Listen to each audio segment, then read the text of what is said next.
I think we should be all set. So, we'll start in 3, 2, 1, go! Alright. So yeah, I'm not... Awesome, good luck. If you want to go over any like the lore stuff, because I'm going to be skipping all the text, obviously. This hack has a very intricate and cool story by, I forget the Rationalist, right? That's the one who did the lore. Yeah, so the lore is, well, I'll tell you about the intro. So basically, you start out with a poem about this mysterious moon that's appeared in the sky.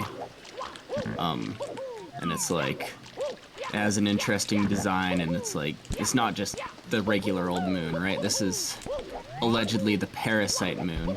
So it's like, that's sort of the very first thing you see. And that's one of the main, I don't know if I should call it an antagonist, because it's also just an entity, so it's like kind of hard to explain. Yeah. So what I did there, this hack has an intro sequence, but Robert's base, so he put like a little secret, I guess, speedrunner around, you know. Yep. Otherwise you'd have to spend. Yep. Otherwise, you'd have to spend like 7 minutes going through a tutorial and talking to the showrunner, which is the first, or arguably the main antagonist of this hack. Okay, nice, got it, cool. Yeah, so that BLJ right there, we're going to Bowser 1 first, because this hack, this run has a very interesting route that I'll get into more later, but basically for that, we need to go to B1 first. Yep. One thing I want to say, I want to give a huge shout out to Jarp, who, the mastermind behind this run, essentially. Like, everything I'm doing, it was Jarp's idea. Like, all these strats and stuff, I could have never came up with any of these myself. Jarp is insane strat finder. And his 100% run he came up with stuff that, super impressive. He came up with stuff that, like, I didn't even know was possible. Like that wrong warp that's coming up later in the run. We'll get to the wrong warp. Mind blowing. Pretty crazy. I have no idea how it works. That's all Jarp. I don't even know how you come up with that stuff, how you even think of that. Yeah, we're doing Bowser 1 right now, Bowser on the Highway. Song's a banger, by the way. I believe most of the soundtrack is completely custom, like new compositions. Oh, yep. Yeah. All original music with, I think there's like 4 ports of like retro music. And like, but other than that, it's mostly just original compositions, which I really like. Yeah, that's super cool. So retro, if you will. We'll get there. And actually, part of one of the benefits of having like custom. That's fine. At least if you die in this level, it's like bad because you have to do the BLJ again. But if you die in the fight, it's whatever. Don't worry about it. Yeah. Anyways, the nice thing about having a fully custom soundtrack is that you can have like a leitmotif, and like a lot of the songs have like a tune. Like in this song especially, it's like pretty on the head, like pretty obvious, like that it's using the leitmotif of the Cosmic Seed, which is the metal star, by the way. Yeah, I guess I should explain like all the HUD elements. So this game has like it's a 120 star run, but it's technically 80 normal stars and 40 of these Cosmic Seeds, which you'll get in the first two, like the first part of the game, the first 2 overworlds, from like special events and stuff. Once you get to overworld 3, it's all Cosmic Seeds. They technically like act the same as normal stars for the most part. I mean, literally under the hood, Cosmic Seeds use the exact same system as Power Stars. It's basically it just has a different counter. Yeah. Sure. But yeah, for lore reasons, they're separate counters. And then the bottom, the red bar is the health, and then the blue bar is the mana, which will come into play later when we get to the badge system. Almost at the end of Bowser 1 fight. Gotta be a little careful here. Yeah. The beta testers of Beyond the Cursed Mirror had a field day with this fight. This fight used to be way unreasonably harder than it needed to be, and they spent like an hour trying to beat this boss because. Oh my gosh. Yeah, though. It's already not easy. Yeah, I mean those cosmic shards that are falling from the sky, like used to damage you. So. Oh god. Yeah. But now it's the boss is good enough that it's like it's fun while not being overly difficult. Yeah. So this game also has this level up like upgrade system. So I'm gonna do it like as I go into there, just to kind of do a little cutscene skip there. But yeah, I'm gonna try to do a little cheeky BLJ here. It might not work. This one's really inconsistent. Oh, wait. Oh yeah. Oh nice, I got it. Oh wow. Beautiful. Nice. That's very rare. I don't usually get that. Awesome, awesome. By the way, if this wasn't obvious, the Virtualplex level is heavily inspired by the game Boneworks, and if you're like a VR fan, like you'd immediately see the resemblance between Boneworks. And I kind of cut you off there. What were you gonna say? Oh no, no worries. Yeah, and I also forgot. Yeah, if you've played Troll Lab, another one for Overtax, like you'll know the whole Bone Lab thing. Yep. I believe those are similar games. I'm not like a VR. Yeah, they're pretty much built on they're pretty much the same thing. It's just like Bone Lab's sort of a quote-unquote sequel. So that's a cool strat right there. He used the momentum from the train. Oh, Get yeah, a nice triple jump wall kick on there. And I believe that skips the whole path for that star. Yeah, no, you saved a lot of time there. Yeah, a couple things. So you can like do these little quick warps into each level because this game has a quick warp system, which makes overworld movement really nice, really satisfying. And another thing is I'm gonna be getting coins like that I don't need. Even if I'm not going for 100 coins, I'll be like going for coins, and that's because badges and upgrades and stuff. You need coins for like all that. This game has a whole economy. You know what I mean? Yeah. So there's no points where I'm really like grinding coins. You know what I mean? Oh gosh. But yeah, there's a lot of times where like I need coins. I have like specific paths for what coins I'm gonna get. Yeah, and that first that run you did with the whole train is actually really, or that jump that you did was really hard because like I've like tried skipping before and it's like requires some pretty precise maneuvers to skip that whole section. Funny thing about the inertia in this game is like you'll always like get the inertia from like moving objects like that, but if you triple jump or like jump on like the first frame, then you won't get that inertia. So you need to like make sure to get like a late triple jump. Oh yeah. Yeah. Am I? I forgot. Sorry. I don't want to get that one yet. Wait. Yeah. Okay. A little bit of brain fart right there. I might have a couple of those this run because I haven't like seriously ran this in about a month or so, but yeah, I kind of just de-rusted real quick. We got this little slide right here, this little sewer slide. Yep. And those jumping crab enemies, those are just directly ported from Boneworks, which the funny thing is, in Boneworks, those crabs are basically just copying the head crabs from Half-Life. So it's like That's a triple copy chain or something. And actually, they're called crablets, not head crabs. Crablets, that's cool. Yeah. So we're getting to another boss in the game. It's kind of like a lore boss for the showrunner. Yep, this is the executive, and this is basically what plugs into the moon. This is how that parasite moon you saw in the intro sort of interfaces with the Earth. And once you sever that connection, there's gonna be showrunner's not gonna be happy with you, that's for sure. Nope. This boss can be a little scary, but it's not too hard. But the hard bosses will start once we get to the actual showrunner stage. That boss is that boss is insane. Oh, I will be surprised if I first try it. Oh yeah, and now that you're hearing the generic boss theme, this is actually, fun fact, this is a cut song from Super Mario and the Cursed Castles. Yeah. Because Thorndust was the guy who made that soundtrack, right? And he helped you out with this one as well. Mm-hmm. That's cool.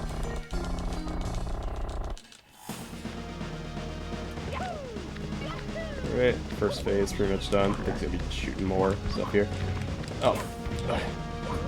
This fight really isn't like that bad if you're... Sometimes you can get unlucky with bullets like that.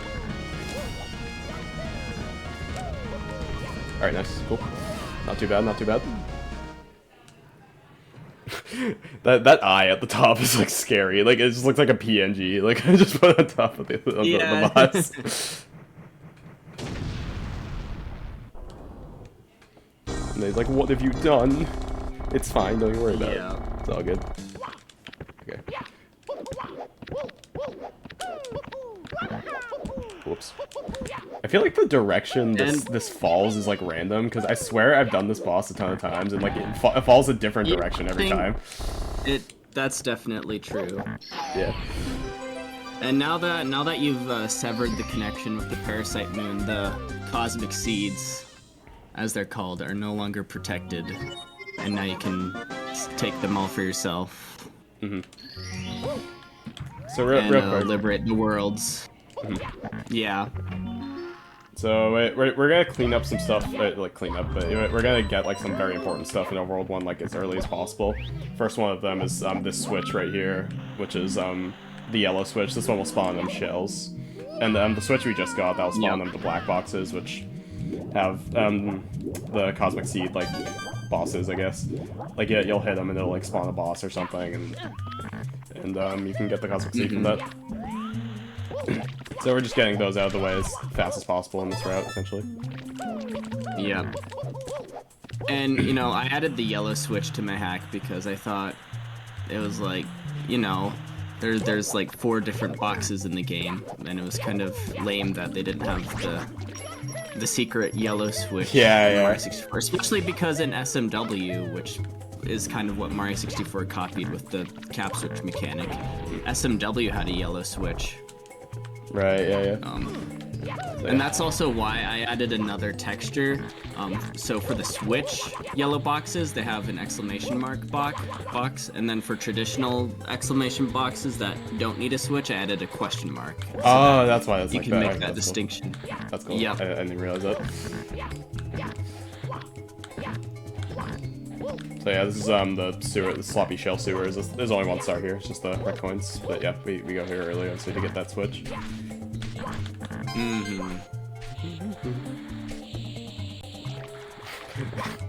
Yeah, this is a face reveal of the entire marathon, actually. Like I did all the runs. Don't worry about it.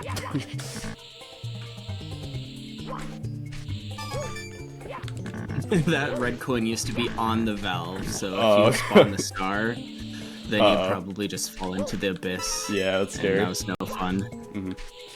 This part is generally pretty scary. Oh wait, I was like not supposed to break the shell there, but that's okay. Don't worry about it. And another thing I wanted to mention with this level, I purposely didn't make it look as pretty as the other levels because I wanted some levels to feel like vanilla style. I know it's good to have like one like consistent art style, but since this was like my first major hack, and I kind of wanted to just let myself have fun a little bit. I sort of every level definitely has their different unique styles. Yeah, for sure. Alright, this is a fun strat right here. Let me see if I can get it. Oh, are you gonna do like the Yoshi super jump? Yeah. So basically what I do there is I initiate a flutter, and like as early as possible I press B to get off of Yoshi, and then going back on Yoshi I guess it stores the flutter or something, so then you can just get a big jump like that. It's really cool. Yeah.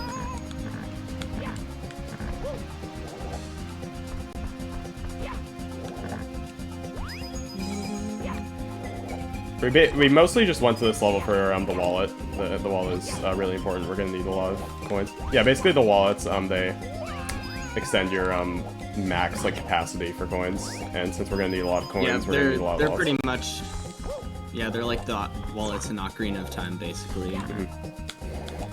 Basically, there's a lot more of them. We need enough wallets to get to 500 coins, because that's when Sign Game unlocks. You need and Sign Game, behind that there's a star. So, yeah, so we need that for that. Okay, so we got that. We're at 200 coins, which is perfect. That's exactly what I wanted.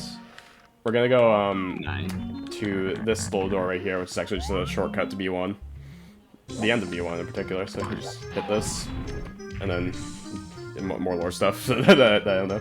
Yep, you have a chat with Bowser. Basically, he gives you the lens, the telescope lens, and that lets you get to the second hub. Yeah, this is essentially opening our World 2 right now. But we're not gonna, or actually we are gonna go next time, so. Now, you might have heard Robert talk about a wrong warp. Yeah, so this right here is a frame-perfect wrong warp strat that we're gonna do. And if you fail it, you lose a minute, and you pretty much, like, have to do it. So we're gonna see how it goes. If you ask me how this works, I have no idea. It's not important. Just see it to believe it.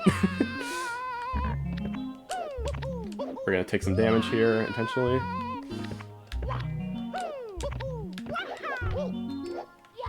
Make it so we only have 2 health. Oh wow, that was a very specific set of damages. Yeah, we're gonna get some, buy some mini games. I'm gonna buy this one to be safe. There we go.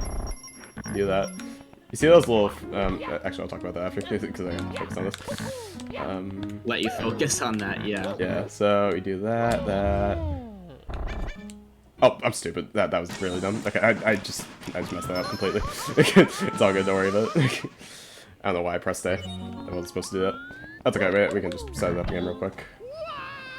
We already bought all the minigames, so it's fine. Basically what we're gonna do is we're gonna enter hexagon heat on the last frame possible.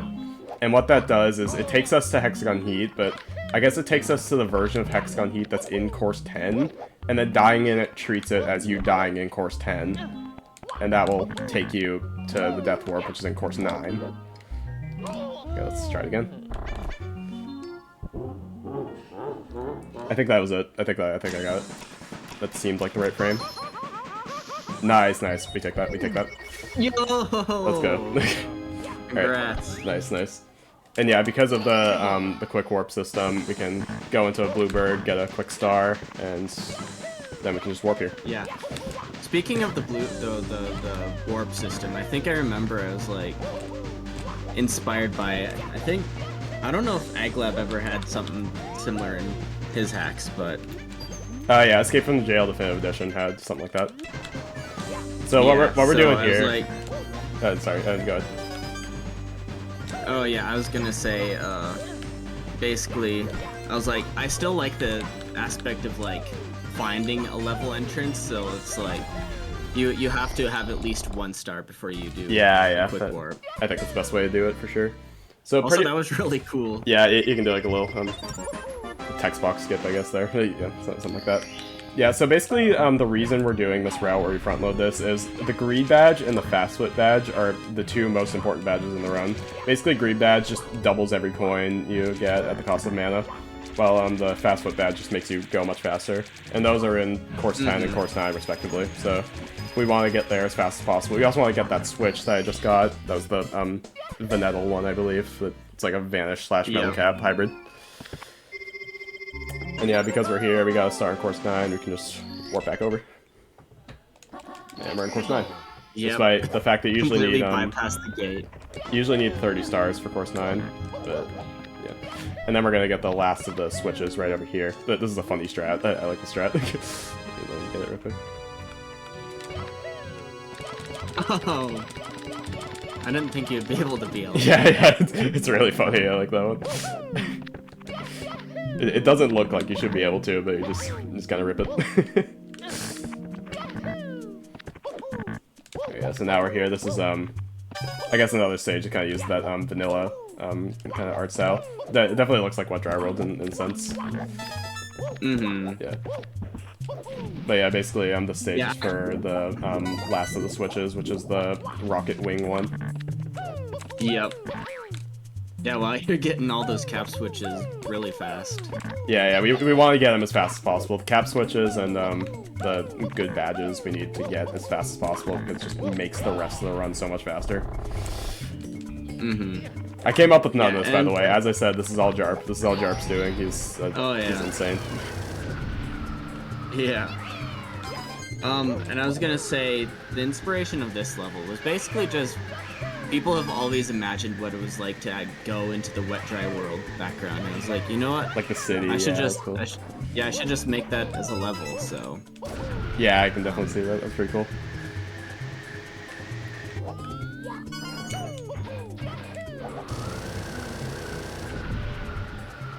I believe that's a city in like Yemen, right? I think that's where they got the background.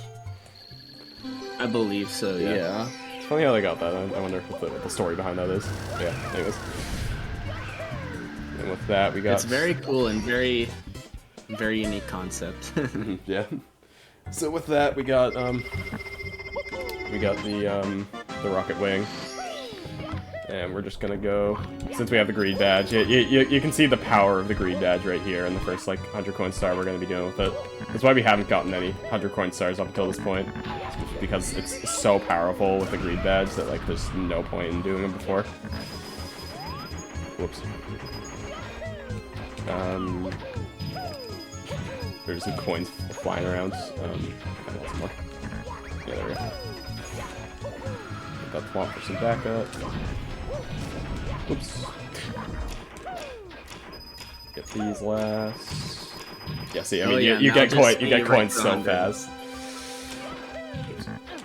But yeah, I added the greed badge. Like, there was actually two purposes. Since I added like a global coin system, it's like you can get money for things you want to buy faster, and it also lets you get 100 coin stars faster. So like, people think 100 coin stars are miserable, so it's like, here, have this tool. Enjoy. This optional tool to alleviate the burden of 100 coin stars if you want. So for sure. Yeah, this boss right here, pretty funny. Yeah. I'll try to do the cool strat. Oh, what? That's actually insane. Think... You can do it a third time, or a second time, I guess, but, yeah, nice. I was trying to get a frame perfect jump, because if you jump frame perfectly, you don't have to, like, fall here. Oh yeah, and then I completely neglected to mention, this level is actually inspired, or not inspired, it was kind of a remaster of one of my, when I first attempted a major hack in like, what, 2018, 2019, I made a level called Thwomp Towers. It looked really ugly because I had like no modeling skills and no shading skills, so it was really ugly, but I was like, you know what, I want to bring this back for Beyond the Cursed Mirror, because it was my favorite level in SM64 Interstellar. And the same thing, I brought back all the custom stuff I did add in the original version of the level. So the original version of the level, I had a boss fight I wrote in assembly for the Thwomp King, and since it was my first assembly boss fight, it was pretty bad, but yeah. I mean, making bosses with assembly is like hard. You obviously use decomp for this, so it's like it's much easier to make stuff like that now, which is really cool. Yep. And then the other thing I got from that hack is my first power-up, which was the rocket boots. Now in SM64 Interstellar, it was just something that set your Y velocity to go up, so it was like a cool, it was like the hover boots from Terraria almost. Gotcha. But cool. I wanted something a little more unique. Oh, nice. That's cool. So there's a strat that like intended is like you kind of sit there and like just wait for it. You have to like wall kick forever at one point, but yeah, you can just get a good wall kick there and skip the auto scroller. Yeah. I made that mission because I thought it was funny. I wanted to be kind of a troll. Yeah, I mean that is just very funny. Of course, there is the sticky badge if you really don't want to bother with that mission. Yeah. Sticky badge you can get right there. Speaking of that, I did just get the fast foot badge. You can see obviously like the effects of this in the speedrun. Like it just makes you so much faster. To the point where like you don't even really need to like be doing actual movement. So, like if you're just walking, it's like faster, which is really cool. It's like it's a nice change of pace from like more traditional movement. And with that, we're done with course 9 for now. We're gonna come back later for the other 2 stars, but yeah, that's that for now. Yeah. Ooh, those golds, nice. Lynn Crash asks have you ever want to bring back SM64 back to life? Oh, nice. Yeah, like a new level up. There we go. First time. Actually, what's the point of leveling up in like when you're speed running? Like, I guess you need. Yeah, you do need a lot of health right? for stuff. One big thing is it is health for a lot of it because later in the run we're gonna get the brittle burden because we need more slots for more badges. So yeah, we need to like play with the brittle burden for most of it. So yeah, having that. I think there's another reason, but the Jarp would probably know more than I do. Oh yeah, and here there's basically no gameplay. It's just a game show. This is button mashing simulator it's all through lore. Yeah, so pretty much a mash simulator. But this quiz show is sort of like obviously it's integral to the story, but it kind of splits the game into two different, like, I don't want to call them different endings because ultimately the game ends the same way, but you can change the showrunner's sort of opinion about you. So yeah, when you do get to the showrunner as the final boss, spoiler alert, I mean, you're watching a Mario 64 Beyond the Curse of Mirror run, you're gonna get spoiled. But basically, his dialogue towards you, you'll become like enemies, but you agree with each other, or he'll just hate you. Yeah. And he'll refuse to talk to you. And if you just mash through the quiz show, he'll hate you. So yeah, the funny thing about that is like mashing through the text and like selecting A for every one of them. It's actually the fastest. So like you just get like the fastest text. Yeah. So it just works out. Okay, let's do. What am I doing? Never mind. Oh yeah, Kaze is asking, is that Evil Rover in the hack? And here, let me explain that. That's a Reggie, and it's an in-joke between me and Rationalist. And originally, actually, originated in a game called Five Nights at Fortnite 2. Right. Yeah, that one. So. Basically, you know, Cold Steel the Hedgehog. Well, Rationalists wanted to make their own OC of me, so they color palette swapped my original Scratch model and named it Reggie. And since Rationalist wrote this hack, he insisted that that Reggie makes it in somehow. So there you go. That's awesome. Reggie's the annoying quiz show participant. Reggie. Yeah. And another thing is, I always wanted to have a quiz from the beginning, because like it's funny to have quizzes in your major hacks. So that's like what Bro Dootin does in like Half the Star Revenges, right? Yeah. But Rationalist took that idea because Rationalist is kind of like an outsider to the SM64 community in a way. So Rationalist took his writing skills and put his own twist, and I think he ended up making a really good evolution of Mario 64 quizzes. Yeah, definitely. So right here, we're at the first mini game of the game, basically. There's a whole mini game section later on that we'll get to, but we'll certainly get to it. But in some of the levels, there are also just kind of copies of the mini games, just to like introduce you to them. They're usually much easier than like the actual mini game zone. I also completely forgot to answer Link Crash's question, and it would be fun to bring Mario 64 Interstellar back, but if I were to do that, I'd want to make it more faithful to the source material I was originally intending on basing it on, and that was quite literally the Interstellar movie. I don't know if you've ever seen it, but it's like Christopher Nolan's like really I've heard about space movie. Yeah, it's definitely a good watch, but when in 2018, mind you, I was like, what, 16, 17-year-old? I was like, I want to make a Mario 64 major hack, but what should I make it about? And then I was like, Interstellar is a really cool movie, and I want the ultimate sci-fi ROM hack. So that's how I started SM64 Interstellar, and then it ended up having almost nothing to the original source material. The only thing that from Interstellar that made it into the SM64 Interstellar demo, that unfinished demo, whatever you want to call it, is the iconic music piece, No Time for Caution. It's like this intense docking scene. I put that on for the Thwomp King boss. And it was kind of a bad port, like a bad mini port I found online. And it was just like the Bowser organ slapped on it. So, I mean, it's already an organ piece, so it kind of sounded good, but it was like not as grand as what you'd expect from the original song. Yeah. Alright, yeah. So we're just gonna be getting all the stars in Bluebird now. So yeah, here's the first Vanettal cap. Yeah, it's basically just Vanish X Metal Cap. It's just GMD is evil. It's over. There we go. GMD says intense docking flushed emoji. Hold. One thing you do have to get used to in this game is from lava bounces, usually like and you land, usually you like that little like double bounce. This you like instantly like land and like start walking, which I like a lot. It makes movement like much cleaner, but like it's so weird to get used to when you've like played so much of the original. Yeah. Honestly, that was a really late change. The reason I did that was partially because of the Bowser, the Cosmic Seed Bowser boss.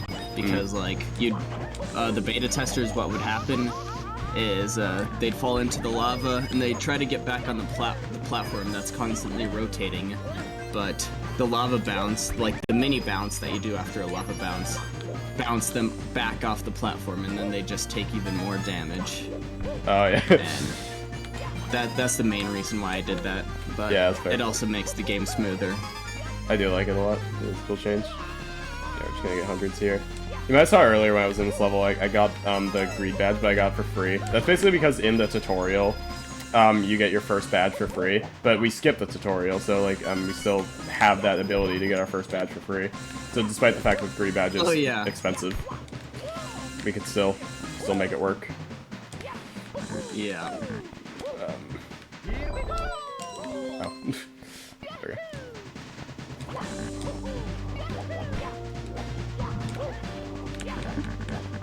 Yo, are you gonna get the both the 100 and the 8 red at the same time? That's always so satisfying. Like the double star spawn.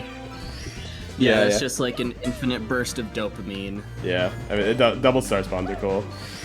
You can only do them when they're like regular coins and reds at the same time, so you're getting 100 coins at the same time, like the same frame you're spawning the red coins there.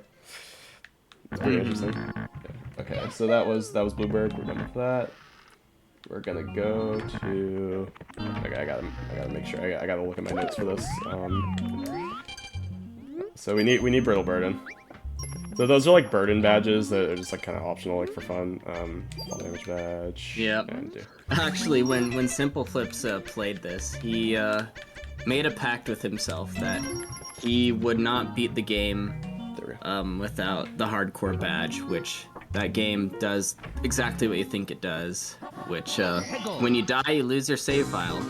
So yeah, that's a good one. That's a good badge. Technically could get that one, but yeah, but we don't. But, you know, maybe not the safest option. So let's not do that actually. Yeah, it's those badges are for. I mean, obviously you get a little bit of extra badge slots, but also if you just want to be crazy like that, if you're a masochist. Yeah, you just want a little more challenge. There we go. Yeah, we're gonna get reds and hundreds here. And so this is a simple Starfez, course 11. You're usually gonna be coming here very late into the game because you need like the key from the quiz in Bluebird. And since we already got that, we can just come here early.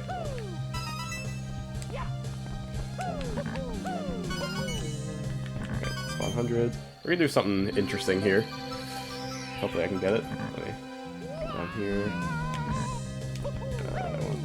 Yo, are you gonna use the physics for something? Yeah, so if you position yourself right here, yep, you stay in the level. So basically, oh, wow, yeah. Okay. So yeah, so basically, the thing about those cones is that they put you in a very specific state every time, to where I usually spawned out there. That's okay. Basically, it puts you in like the kicking state every time. Yeah, it forces you into the kicking state. Yeah, and because of that, like, even if you're in the star grab state where you're about to exit the level, like, it'll still put you in that kicking state. So yeah, and we can use that. We can use that to stay in the level, which will always save time because that's really cool. Now we're just gonna get all those. Come down here, and because of that, we can just keep on going, get another star. This factory star has a little skip I'll try to go for. It's really annoying though, I'm not sure if I'll get it. As you can see here, it's based on mana, the greed badge, so since I ran out of mana, I'm not getting double coins anymore. That's pretty much how most of the badges work. The fast foot one doesn't take away any mana though, which is nice. Yeah, some badges are like, they don't use any mana, so it's like, there's no reason not to use them. Yeah, basically you can land on that's Fly Guy. It's technically a Fly Guy. It's a star. It's a Star Bench type Fly Guy. You can land on that and oh my god. Okay. Well, that's rough. Okay. Yeah, I don't usually do intended, so I wasn't used to it. But yeah, I guess I can try that strat again. You can land on it and then skip that floor essentially. Skip a bunch of those rooms I was going to. It does save a lot of time. And so. Those cones use like a legit rigid body physics engine, so shoutouts to Arthur Tilley for programming the physics engine. He didn't program it for Beyond the Curse of Mirror, but he did let me use it, so... Those physics are crazy. And I'm really happy. Oh yeah. Like when the mirror breaks, like, you don't see that in this run because you just... I wish we could. You just skip. Yeah. Maybe I'll try to show it at the end if I have time. Yeah. The glass shards have physics. And then also there's a TV head enemy, a bird monitor, and if you ground pound it, it has physics cubes for its body.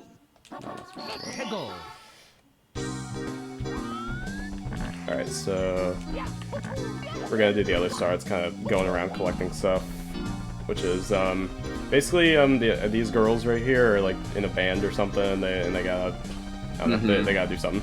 There's something about the bands. We gotta get the band back together. Yeah, like, yeah, they're on tour in the Star Fair, and basically they all got separated because of the dazzling distractions of the city. What nice eyes these girls have.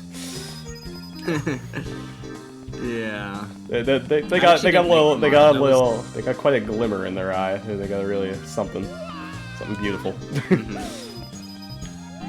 Yeah, the joke is that they look like Among Us. Yeah. Rationalist actually made the models for the band girls, so shoutouts to Rationalists. Looking at that didn't actually lose any time because this is based on a cycle, so we have to wait. We have to wait for this Ferris wheel because one of the girls is in one of these carriages. I believe it's that one. Not that one, the next one. There she is. Cool. Talk to me. There we go. There we go. Thank you, Among Us lady.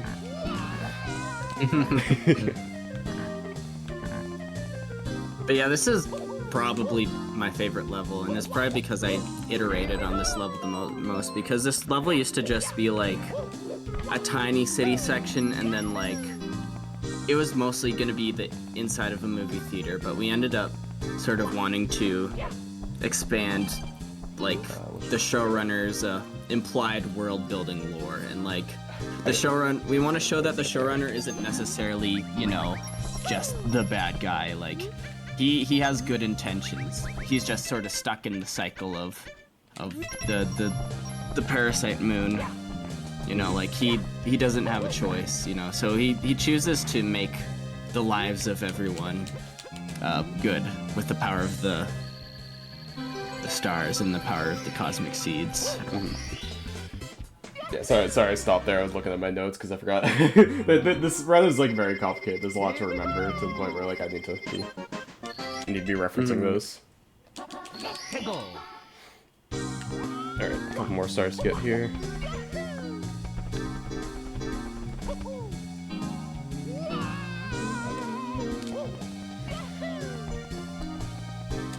Two of them are over this way. There's a little tiny skip we can do here. We'll do that one first, actually. So we're climbing up this thing. Oops.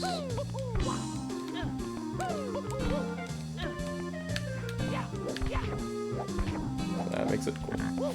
We're gonna wait right here. Normally for the star, you have to like do stuff with the Ferris wheel. You have to go through the Ferris wheel, but we can do this. Oh wow, nice. This little skip. Nice. I dig it. Yeah, you just get a little float off the balloons. And by holding neutral, we can keep Honestly, that momentum. I don't even consider it cheese. If you can look at the environment around you and figure out that you can take a shortcut like that, I don't consider that cheese. I consider that like smart platforming. Yeah. So. You have the anti-bro dude approach. I like it.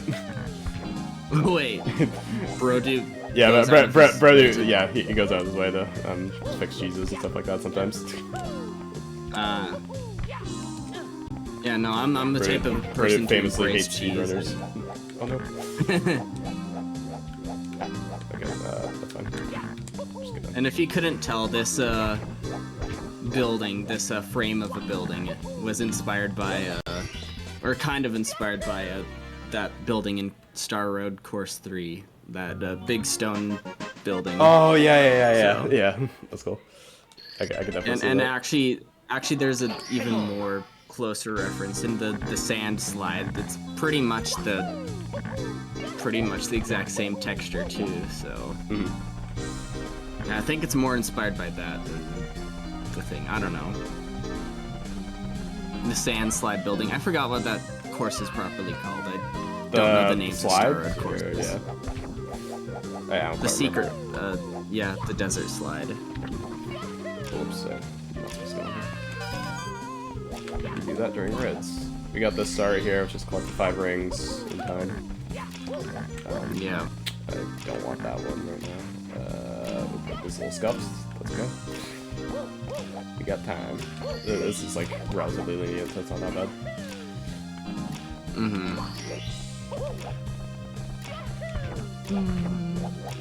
There's the Cosmic Seed light motif.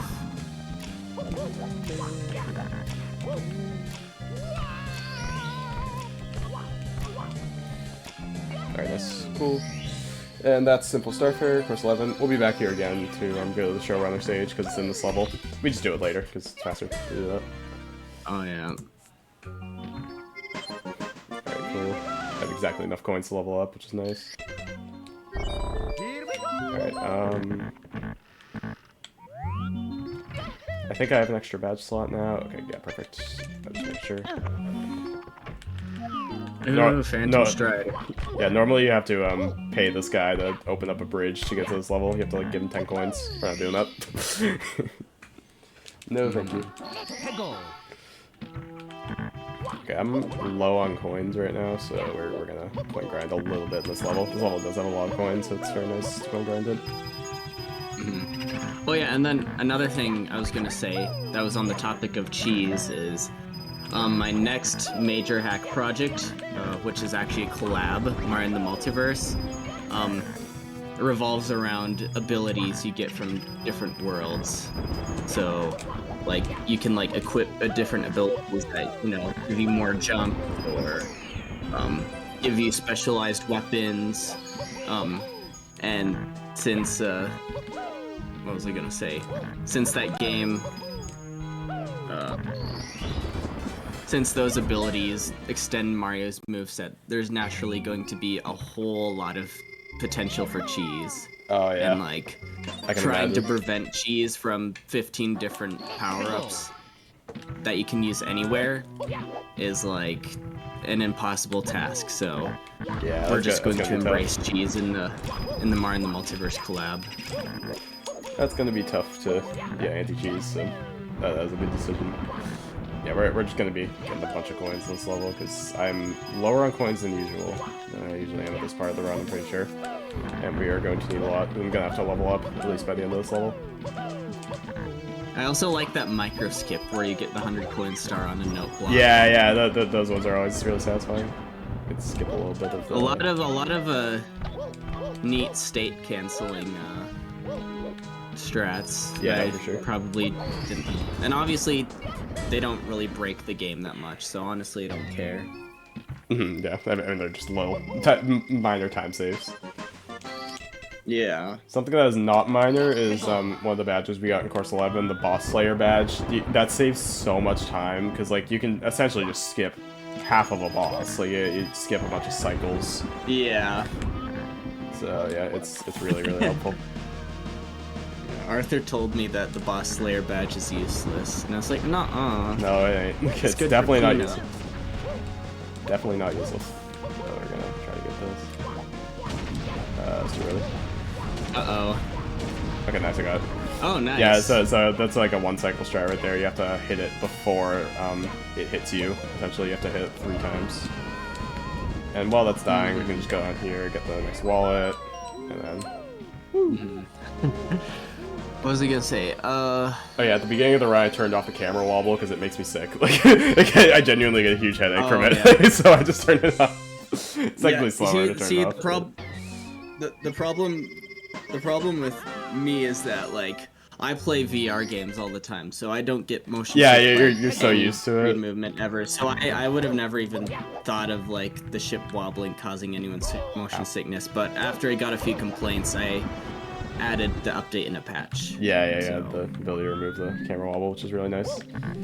And I also removed the camera wobble from the rocket boots because I know that made some people sick too, in the original Mario 64 Interstellar. So that's also part of the option.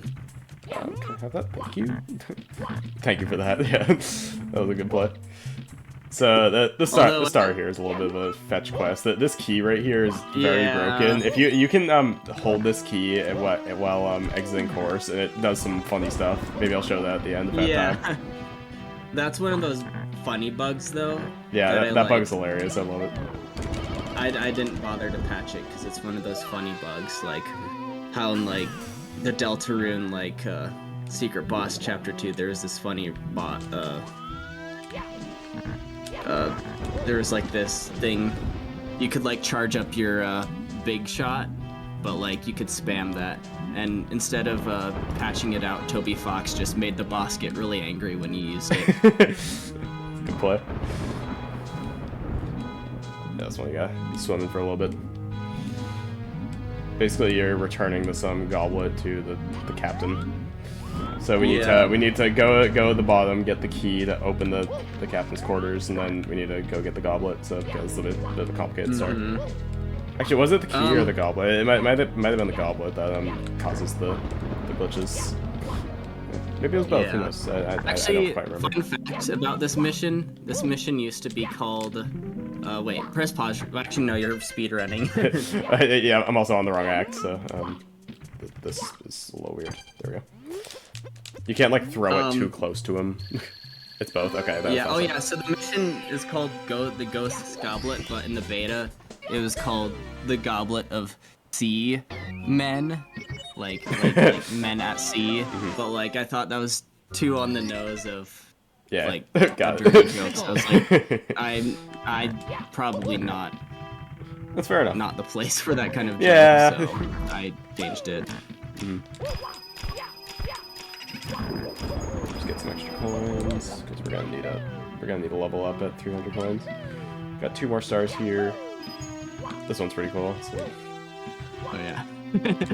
This is another thing I changed. Those planks that are floating used to be way tinier, so like people would constantly fall off. And then also, the lightning didn't like reveal the plank, so it ended up just being a troll mission where you'd like slide down a plank and fall into the ocean, and you'd have to go back up. Like back when it made the mission in like 2020, I thought it was funny, but like I forgot that people actually want to have fun when they play ROM hacks, so I decided to make that mission fun.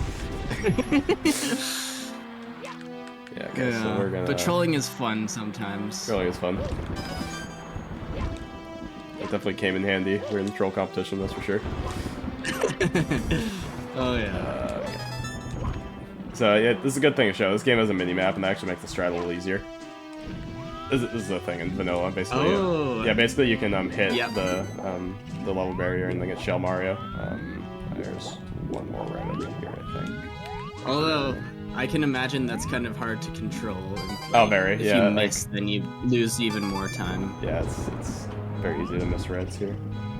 But that wasn't that bad. Another thing is you need to be able to get out of it, so... Oh, okay. So that's bad because that can crash the game. you can crash the game by being in that, but luckily it didn't, so that's really nice. Oh really? You can crash the game For some reason, like there's parts of that where like if you go into like the wrong part of the iceberg, it crashes. I don't quite know why. Oh, interesting. Yeah. Yeah. So that actually went pretty well. Not too bad at all. Nice. Okay, so that's course 4 done. Phantom Strider, really cool level. Funny thing is, there's a YouTuber name with the exact same name as that course. Phantom Strider. Yeah. Yeah. Alright, we're gonna go and clean up course 9 now. Now that we have the Boss Slayer badge, the Boss Slayer is super helpful, especially for these two bosses.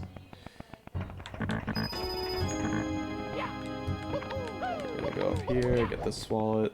Thank you. We're at 400 coins max. We just need to get 2 more wallets to get to 500.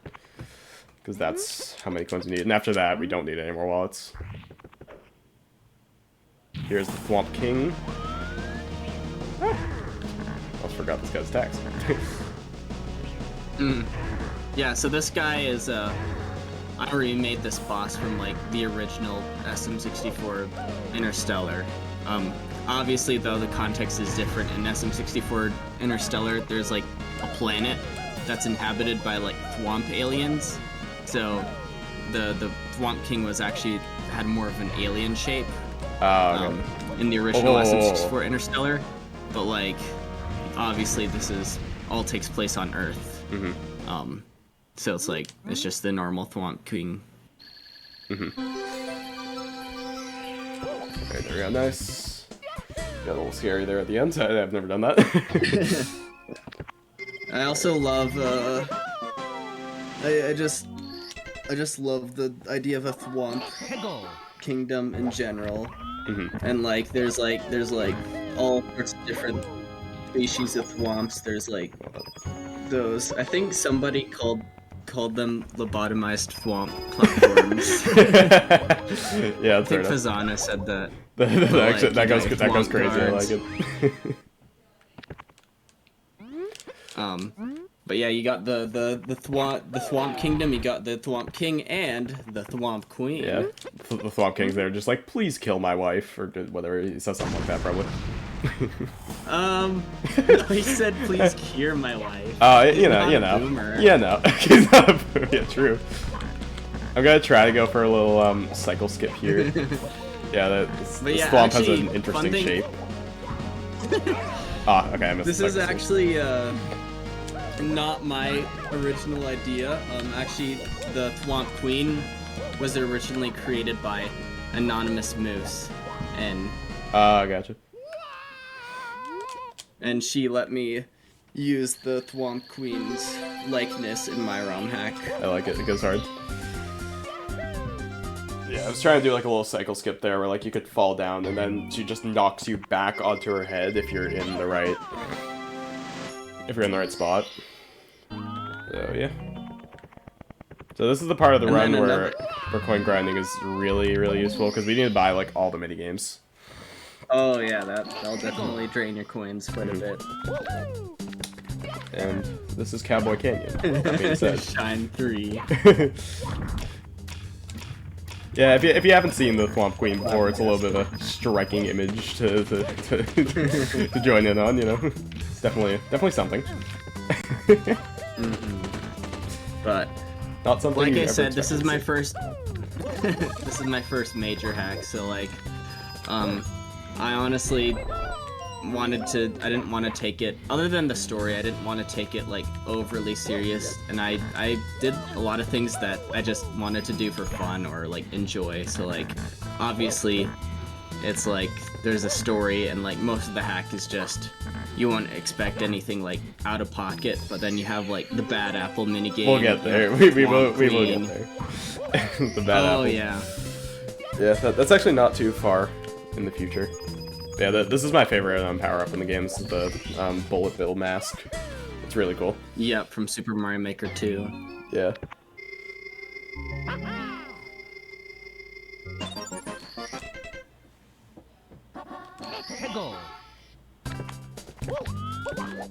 But yeah, this is another one of... This is probably one of my other favorite levels, because I don't know, I'm a sucker for cowboy theming. I do like it a lot. It does the theming really well. We're just getting these coins right now because we need them. Oh, oops.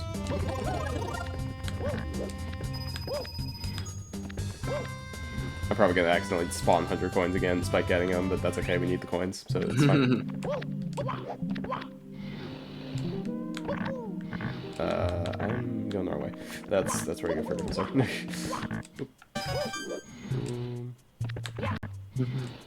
Yeah, I did keep a few vanilla tracks in, like, I think the slider theme and underground theme are really good. Yeah. And, like, I don't get sick of it if I hear it in a ROM hack, you know? Yeah, that's why this one's chill. I mean, it's kind of hard to get super sick of this one. Although, yeah. But, like, I can get, like, not something like Bob-omb, you know? Bob-omb Battlefield, for example, is, like, grating because it's, like, the default song. I've heard this too much. That was interesting. Yeah. I don't think I've seen that interaction before. Another thing that becomes grating as a ROM hacker is Mario snoring, because usually you'll close you'll put your game in the background. I know exactly what you're talking about. And then you hear Mario's stupid snoring, and it's like, dude, I just had that open. I didn't think you were gonna snore. That's spaghetti. Yeah. Like, shut up. Oops. But that can be remedied by pausing the game. That's okay. Oh, and then it's even worse if, like, sometimes Parallel Launcher, I don't think Project 64 does this, but if you have, or maybe it does, but, like, if you have your emulator in an inactive window, then sometimes the audio, like, starts clipping, so then you get super obnoxious Mario snoring where it's, like, glitchy. Yeah, I have my Project 64 set to, just, not have the audio when it's, or just not be playing when it's minimized. Okay, Yeah. I need to, yeah, okay, I don't need Finn, I need double damage, okay. I always forget to equip the double damage. Yeah, that went to mine. Oh wow, you're gonna do a bad apple now. No, I'm not gonna do it now, I'm just buying them right now. I don't think I have enough for any others, yeah, no. Pretty much just like gonna go back and forth, like buying them, like, okay, I need to buy that now, okay, now we're good, now we have a lot of coins, we're gonna go buy it again. Gonna get these blues again because it's an easy source of 50 coins. One of the things I'm really happy that I did in Beyond the Curse of Mirror is just I sort of like, there's obviously the base Mario 64 gameplay where you go into levels and get stars, but then I added a bunch of extra dynamics with like the whole coin system and badges and stuff. So like in this run, it's like it's not just get to the star as fast as possible. You like do special skips so you can get certain badge to like change your play, and that's one of the awesome aspects of Beyond the Cursed Mirror. Like there's a few bad things about it, but one of the things I really love is that I like it a lot. It definitely makes the gameplay deeper. Anyway, hot rope jump, another one of these mini games. And honestly, I hope to see more ROM hacks in the future do this. Cause like coding like mechanics isn't like even that hard in decomp. Like I was pretty bad at coding, like especially when I first started Beyond the Cursed Mirror. So like I would still be able to code a lot of these things. So I do hope people like, and you don't even have to do crazy things like badges, like even stuff like completely cosmetic stuff that's like completely harmless, like costumes. Like it'd be cool if more ROM hacks had like custom costumes. Yeah, I do like that kind of thing a lot. Or like switch things up like that. One thing I want to mention, that this is a thing with a lot of decomp hacks. Basically, like you guys do this thing where like pressing, usually when you press A and Z at the same time, it like ground pounds in normal hacks, but you guys change it so like it long jumps instead of ground pounds if you do that. And that Yeah, messes up my deep timing jump, long so jump. much when I try to like go for a ground pound. It's like objectively like better when like for casuals and stuff like that, and like I very much support it as a change, but just whenever I like try to like ground pound under a star or something, it's always just, oh, I got a long jump. Uh-oh. Yeah. And like I don't even like know. Like, I didn't even add that on purpose, it was just because it came Yeah, with I'm sure it was in the SM64. repo, yeah. Yeah. Alright. 2 more quick stars here. This one right here. Cool. Oh no, the bandits have taken over the city. This could be bad. These guys hit you all the time. Like, it's impossible to avoid these bullets. One more coins. Oops. There we go. Uh-oh. Ooh. I thought he was gonna knock me off. Oh, never mind. I guess he knocked me off. Guys! I'm getting robbed here. Oh my god. Yeah, this is like the ultimate avoidance here. I'm also trying to get a bunch of coins because the opposite I need them. Oops. Okay, there we go. Oh my god. Please. Okay.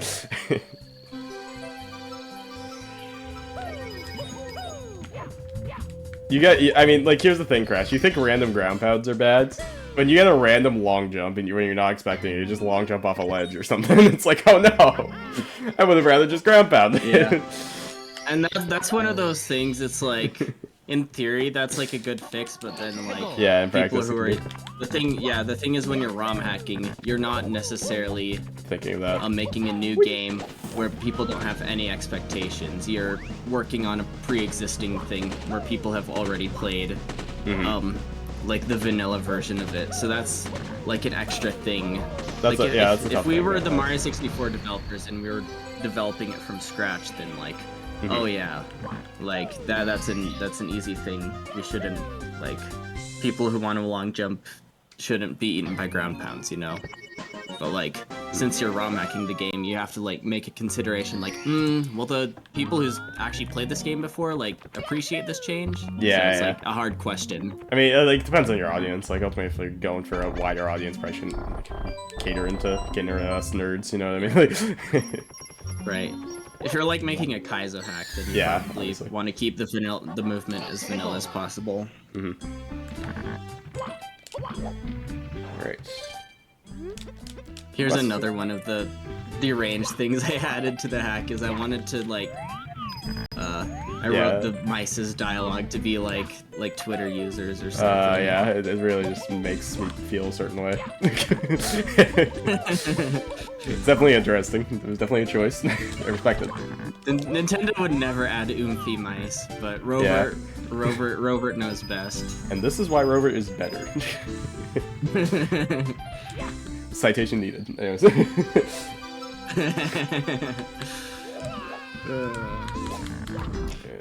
Okay, I'm gonna get some coins here.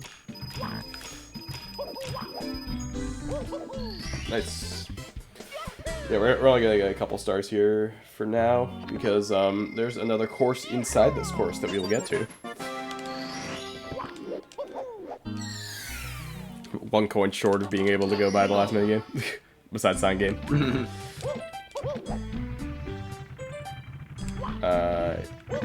don't have to do that. Grab that.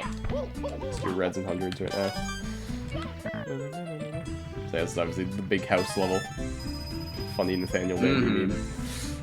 Was that actually what that was based off? Or you just wanted to make a big house level? Honestly, like, obviously I was aware of the funny Big House Nathaniel Bandy meme, but I also just like the idea of a big house as a level. It's a fun concept that's like not too hard to make it like sandboxy because it's like a house and it kind of almost brings back your imagination as a kid of like, you know, being able to just like climb on the couch and like explore. Yeah. That's definitely one of the big appeals of a big house level is just sort of like your childhood imagination. it's a cool level idea for sure. I've seen him like so much in hacks, like even besides like the ones like people make for like simple competitions and stuff like that, like Daniels and stuff like that. Like even back in the day, like New Star had like a big house level, you know what I mean? Yeah. Yeah, I've seen like so it's many. definitely This not is one of the better ones. I will original, say that. Yeah. This is definitely one of the better ones. Nice, nice.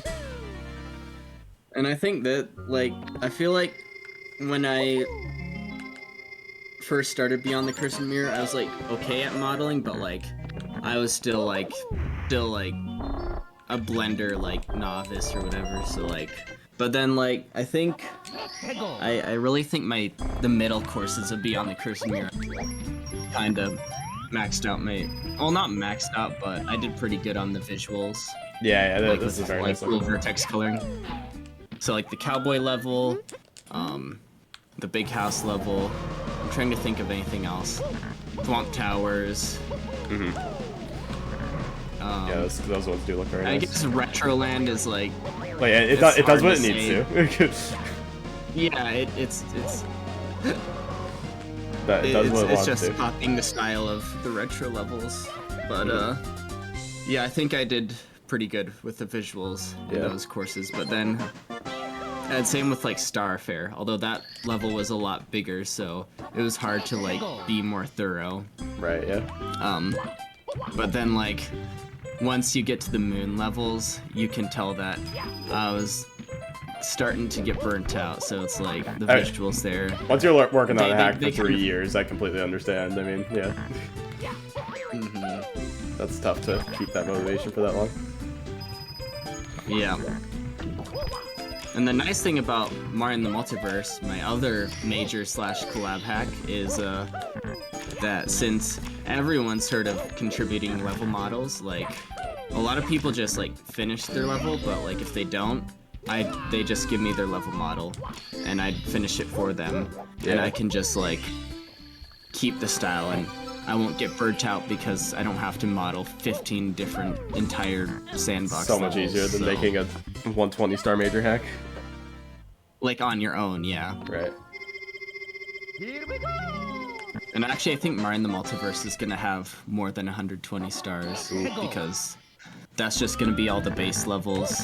We'll add up to a total of 120 stars. Anyways, I don't want to make this into a multiverse chill session, so... True, but do play it when it comes out. For one, I'm very excited. Alright, yeah, we're going to be going into Retroland. Let's see if I can get the quick entry. Nice. you can do a little fast entry there. That's a thing, huh? Is that a glitch in vanilla Mario 64? Like entering BBH? I don't think so. I think it's just because you hit a ceiling, like, the game just decides, yo.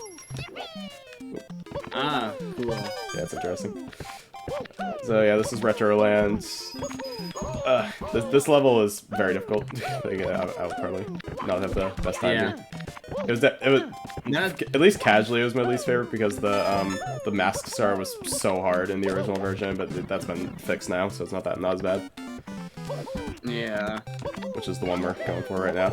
Like in the original, the mask was like, what am I doing? The mask was like just on your ass the entire time, but in this it's like a lot more chill. And honestly, the least thing I didn't expect people to. This is basically people's least favorite level, and like I kind of understand now because like which is why I respect like people who make 2D levels in ROM hacks, because like it's a lot harder to make a quality 2D level than I originally anticipated. So 2D levels are hard to get right for sure. Yeah, and I know Brodoot has a lot of those, and I've never heard anyone complain about those. So no, people have. Oh, well. My headcanon is that if Starbench 3.5 didn't have the 2D levels, people would consider it the best one, like by a lot. But I know a lot of people do not like the 2D levels in that game, so, and that the game is like pretty much half 2D levels. Oops. Yeah, there are people who think 3 is better than 3.5, which is just incorrect. That's okay. Whoa. Excuse me, ma'am. Yeah, so this is pretty hard casually because you need to be fast to avoid the mask, but since I like know the movement enough to the point where I can just like kind of move a little bit. Yeah, as I said, this was much harder in the original version. I remember, I think this was only a few months after Beyond the Curse of Mirror came out. There's like, I joined a VC and some people were playing Beyond the Curse of Mirror. And this was back when the Mask Star was a lot harder. And they were like, what were you thinking? Like... Yeah, but then they started playing like Pizza Time, Pizza Tower Escape music. And it was like really cool, like, because the mask is kind of like Pizza Face or whatever. Oh, yeah. I haven't played that game. Obviously, I didn't even know about Pizza Tower. Like, obviously it was development for 5 years, but I didn't know about it when I made this level, so yeah. it was a coincidence. I mean, this is just the mask from the mask. SMB2, right? Yeah. That's what it was derivative of. I don't know what star I'm going for, so we're gonna go back. I just brain farted. That was my bad. Whoopsie daisy. It happens. Yeah, this is a hard level to remember everything in. Oops. Oh wait, now I remember. Okay, I was thinking like, oh, there's no stars in that area, but there is. I just forgot. It's okay. I'll go back there.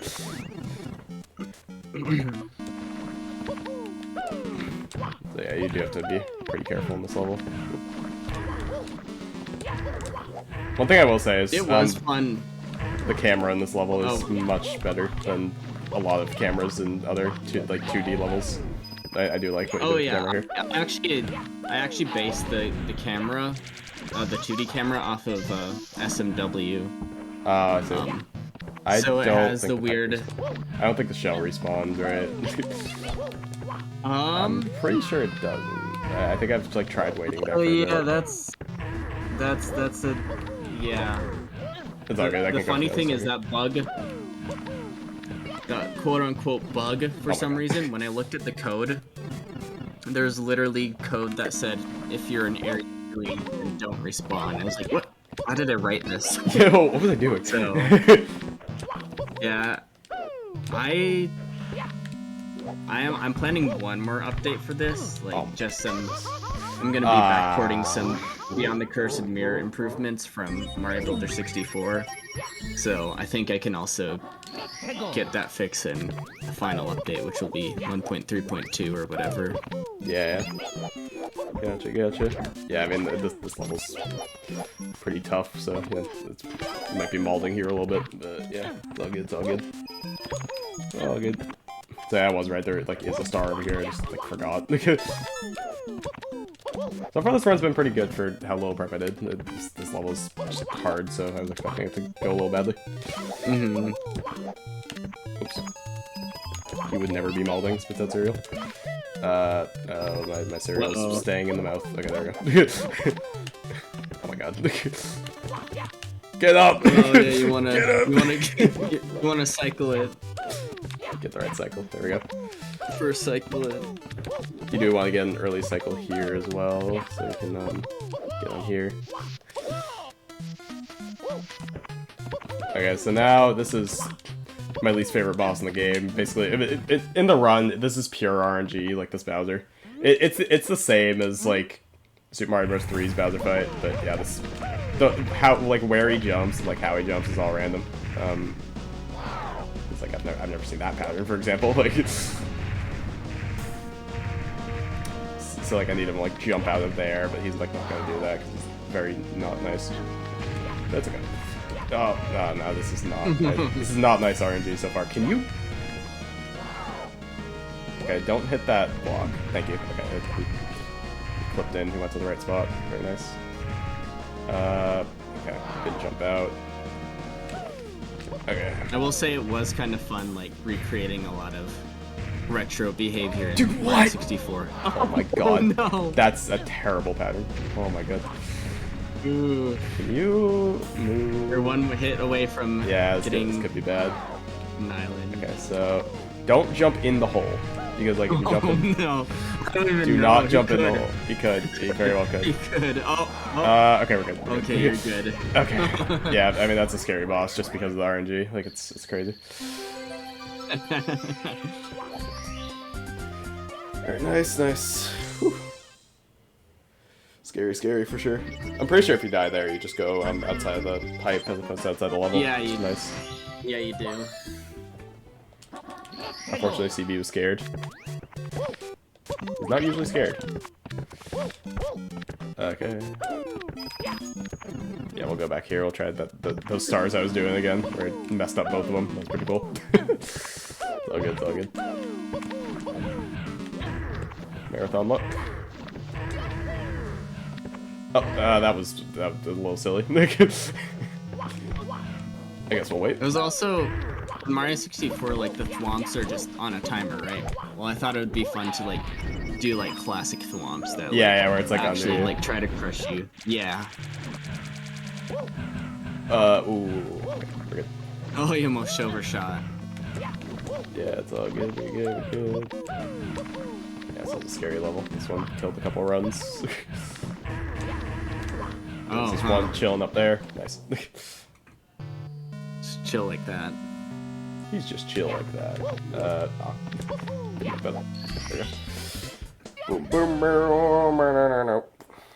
So yeah, this is obviously Retroland. It's got the Super Mario Bros. 1 section, SMB2 section, and the SMB3 section.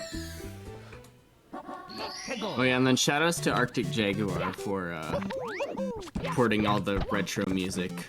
Like, it's like actually using instruments instead of just being streamed audio. Oh, this isn't the WAV import? Oh, that's really cool. I always just figured it was a WAV import and you just streamed audio. But yeah, that's really cool. I guess that would have made the ROM really big, at least from what I know about streamed audio. Yeah, it probably would have been fine, but it's still nice to keep sizes low. For sure.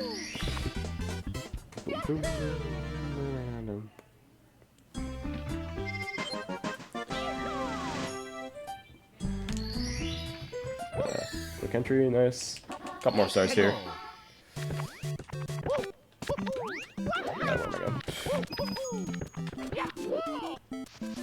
That's the wrong way. Oops.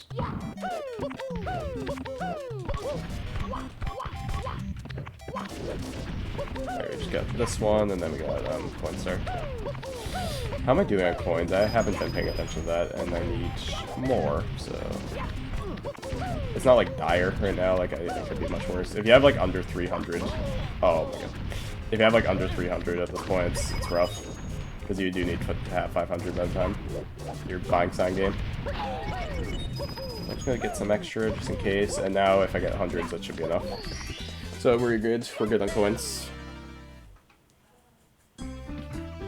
You can get some backups in the in Immense Residence. Actually, no, you can't really, because that one's there's like the fire star, and you're like on a time limit for that one.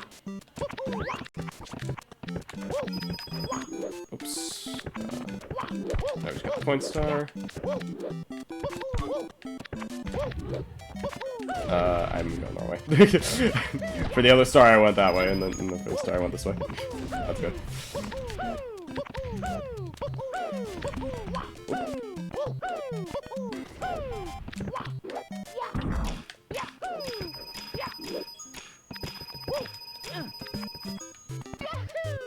Just long jump here, and it should just take us all the way down to this area.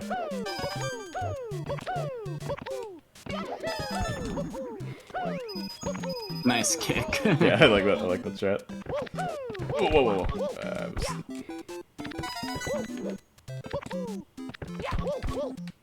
I do like the movement in this section. Most of the stars here, not my favorite, but the star. You can have really cool movement if you do it right. Got the firsty. Dude. Firsty moment. Firsty moment. Right, nice. Alright, lost about 2.5 minutes here. That's okay. I've had much worse retro lands, so that's actually not even that bad. Getting a good retro land is so hard. Alright, cool. And we have a really good amount of coins. We just need the 500s. And we'll be all set. And then we're just gonna clean up Immense Residence, get the last 2 stars here.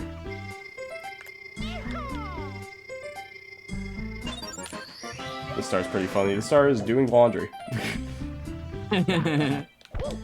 Fun fact, those sock textures are homemade. Homemade. Did you take a picture of your sock and Yep. you were like, cool, here it is. Yeah, and I imported it into Mario 64. It's awesome. Like a boss. Huge. Yeah,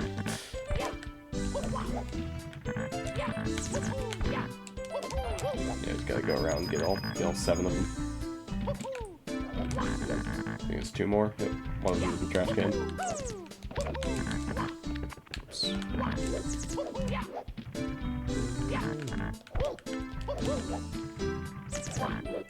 Shout out to SBK for making this song. This is a nice song, yeah. It was like mainly SBK and Thorndust that made the soundtrack on this, right? Yep, and then Arctic Jaguar only did the whatchamacallit? The retro ones. ports. Yeah, yeah. Yeah, the retro ones and the Thwomp Towers, New Super Mario Bros. Castle. Yeah, yeah, makes sense.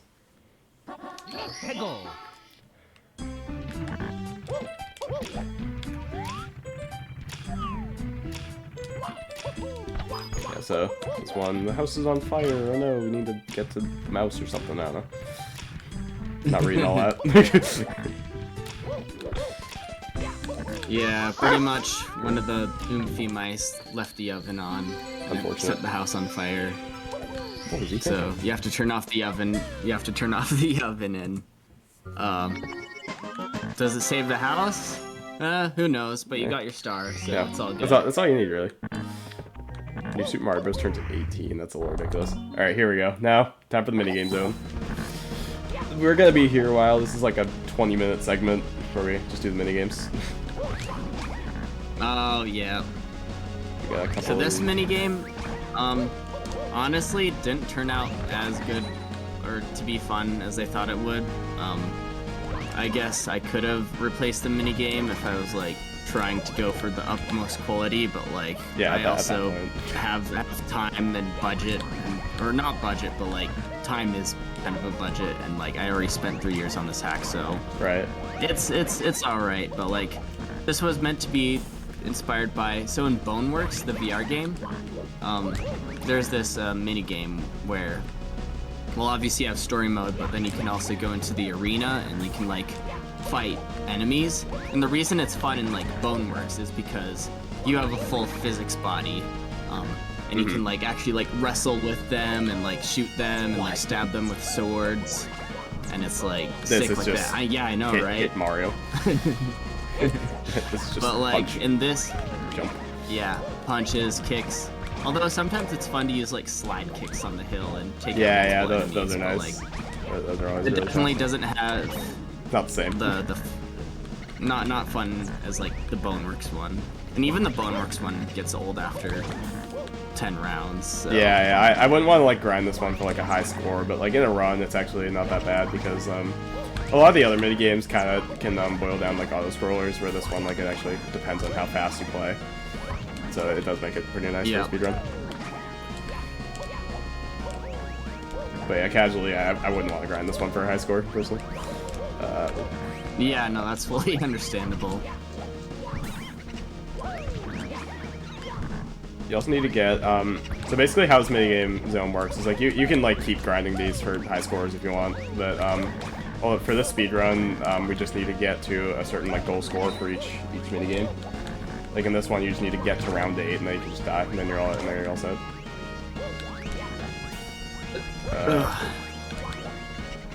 There's a lot of these guys right now. Oh wow. My goodness. Okay, well, at least we killed them all. That's still scary, Wait, though. kill them all? Detective Luigi reference? Yo. Just kidding. Holy peak. Holy peak. That guy is chilling up there. Oh my goodness. Oh, come on. Dude, this guy's trolling me. He's trolling. Oh no. Okay, we're good. Okay. The chickens can be That was so scary. stressful, especially when combined with like other enemies. Yeah. So yeah, now we got to round 8 and we're all set, so we can just die.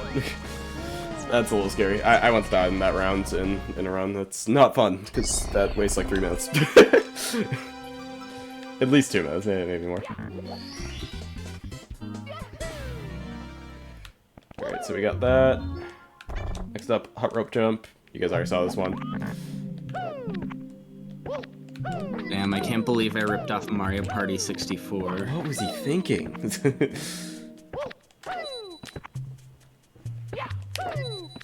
Yeah, so we're just chilling here. How's everyone doing? How's everyone's day going? Everyone have a solid January 4th.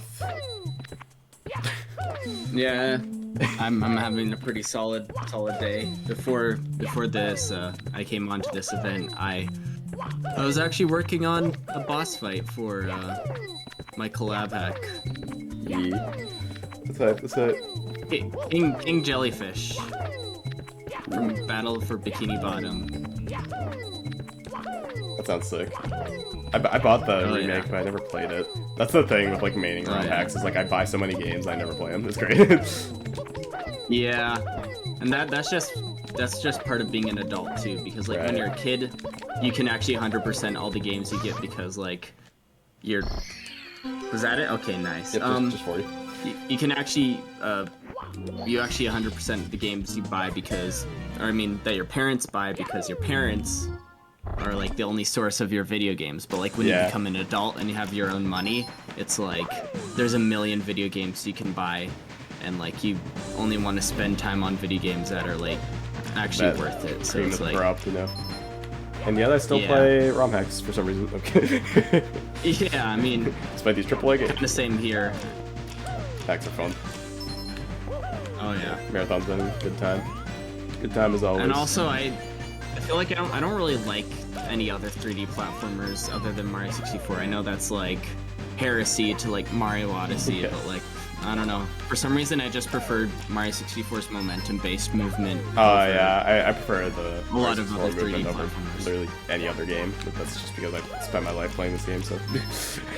Yeah, that could be biased. It could be Stockholm Syndrome, but at the same time, Mario 64 is fun, so I don't care. Yeah, it's like I'm so used to it to the point where it's like, yeah, I mean, like trying to play other games, like it's not the same. Doesn't hit as well. But yeah, anyways, Hexagon Heat. I've already seen a version of this game in Course 10. This one's obviously harder. Well, yeah, I wanted. Speaking of Hexagon Heat, I know this is like Mario Party Hexagon Heat, and I know like Last Impact and Mario Party 64 already had a variation of Hexagon Heat. So I was like, do I just want to be the third ROM hack with Hexagon Heat, or should I do something like at least unique with the concept? So I decided instead of just doing the traditional Hexagon Heat, where you just like, you know, you just copy it one-to-one, I decided to add a unique twist to it. So I added only 4 hexagons, but I decided to make them rotate. So you don't only yeah, right. It doesn't rotate in the original, right? That's cool. Yeah, like your brain will memorize like the squares at the top left or like the circles on the bottom right, but like you can't do that in this one because they rotate. You actually have to look for the shape and then jump to it. And then I also chose to do shapes to be colorblind friendly, so yeah.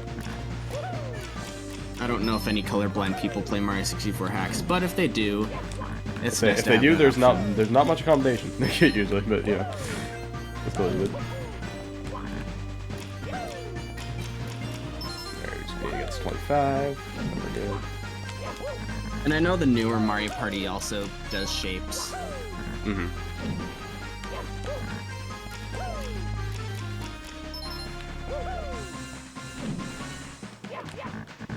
24 and 25.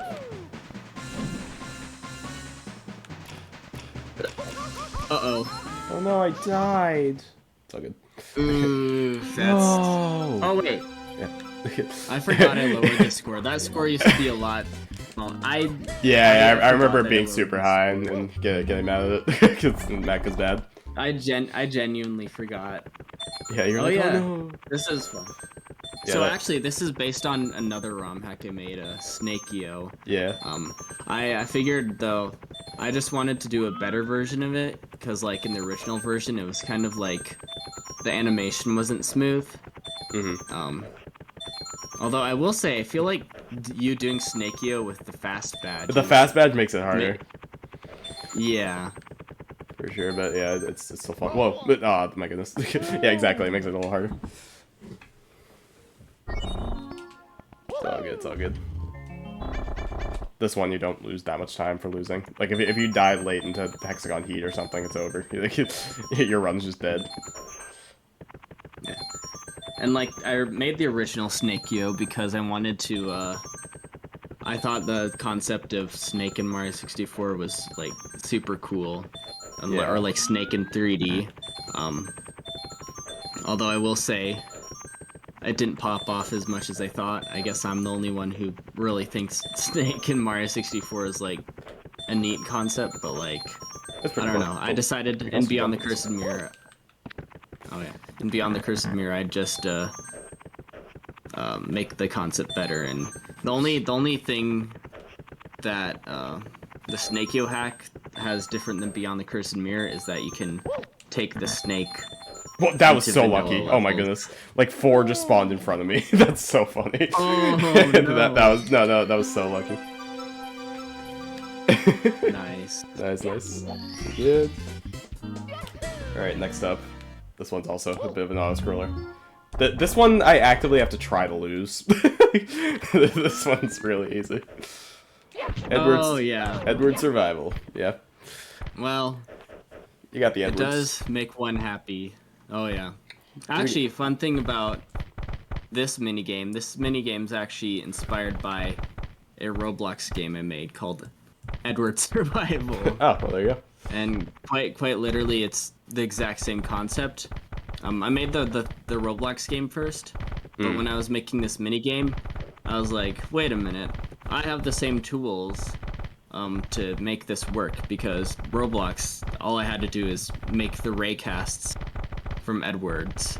So, and since Hacker SM64 has raycasts, well, even before Hacker SM64, there was a raycasting implementation.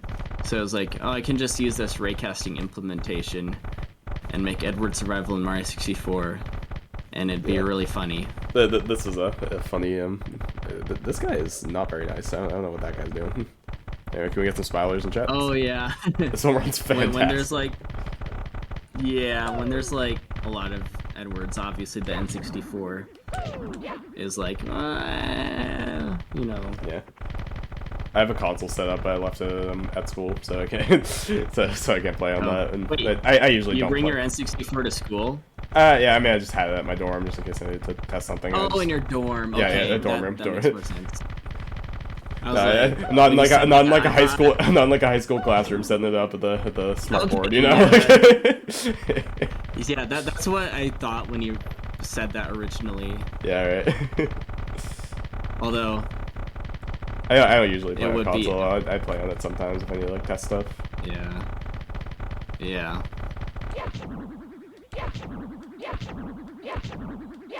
Alright, wait, since it's 60 and like it takes a while to die, we can like start dying now. Yeah, like, even before we have 60.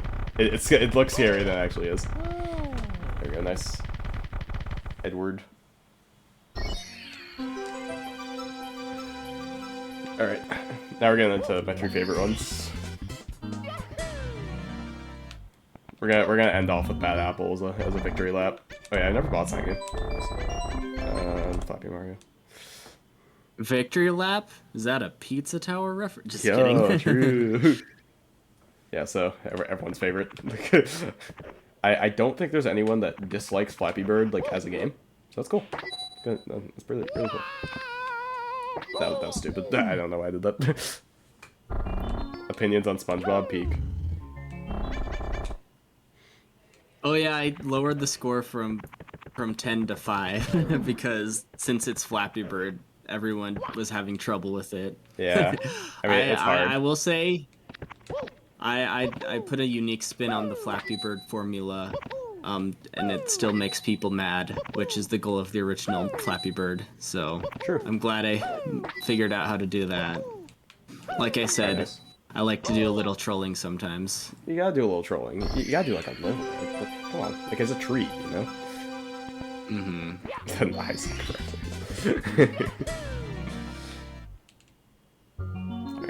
got that. We're gonna do sign game. This one's Oh something. yeah. This game's something.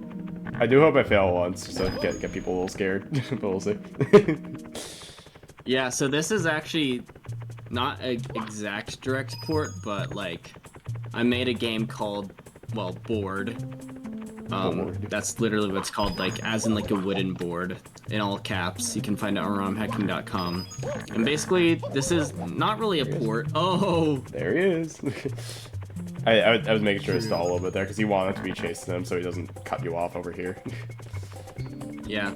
But basically, I was like, this was for like a media competition, and I was like, I wanted to make a horror ROM hack because I feel like there's not a whole lot of like good horror Mario 64 hacks. Well, back then, there's some good ones now. Like, Yeah. shoutouts to SM64.Z64 by Jeff Tastic. That's a good one. But like, I went the wrong way. I wanted. Oh my goodness. I wanted like a chaser, or sort of like a baldy AI. So I actually programmed some pathfinding and made sort of a horror game. Now Board, you can go play it, but like it's also kind of difficult. So like you might want to use save states. All right, get your jam emotes ready. Here we go. The main event. This never gets old. It's awesome. Oops. Yeah.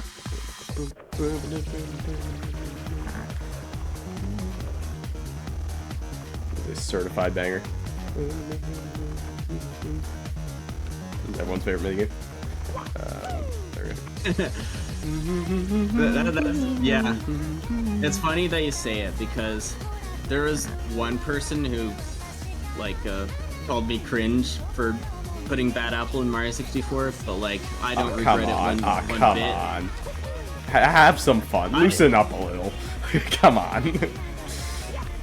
Because like, I mean, obviously this is my first major hack, so I'm allowed to do crazy stuff, but also like I have a video on YouTube that has 850,000 views. Goodness. And it's this mini game. So yeah, one person calling me cringe is worth I think it's worth it. Over 500,000 views. Yeah. And also people really like this mini game, and also there's just a personal aspect to it. Like the reason I made this at all is because I was like, what if Mario had to dodge Bad Apple? Yeah. I mean, that's literally what I mean, thought. yeah, it's just fun. Super cool. I know a lot of people didn't like the original because it was like super tight, but now it's like perfect. Like you have to get 150, which I should be able to get. Just I usually am able to get around 150 in runs, but you only need 130 now.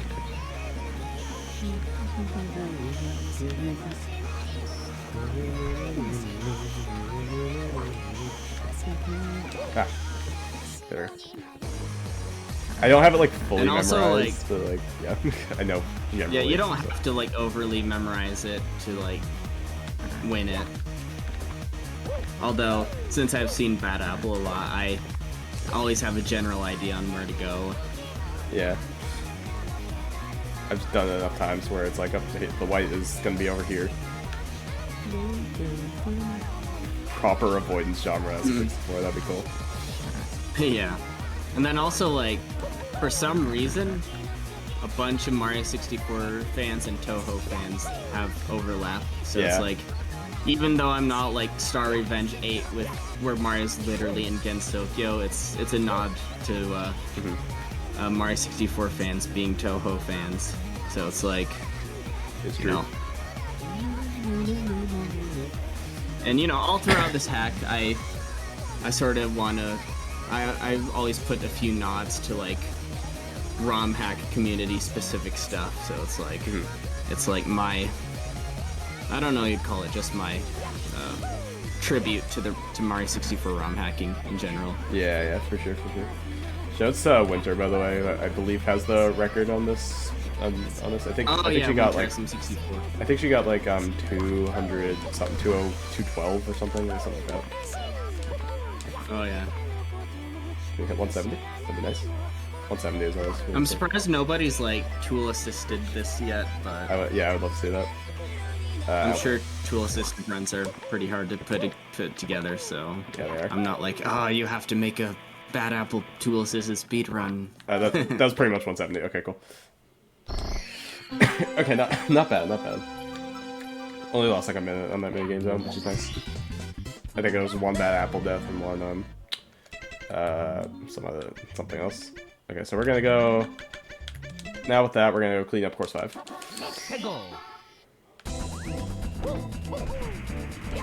Now that we have the greed badge, we can go back to playing the game, which is nice. Instead of the minigames. Minigames are sick though. It's a nice break from the run. Yeah. It's a good song. Really cool. Oh yeah. Yeah, 212 is pretty crazy. Okay, there we go.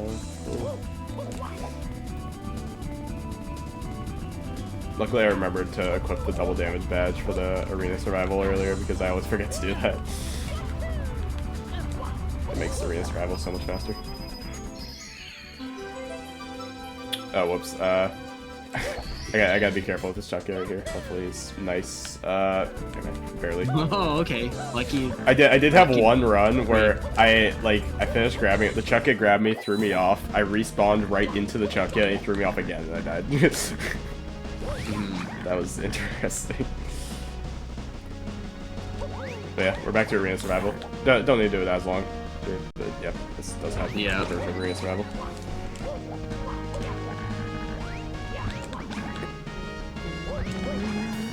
I believe only 5 rounds, I'm pretty sure. Yeah, it's 5.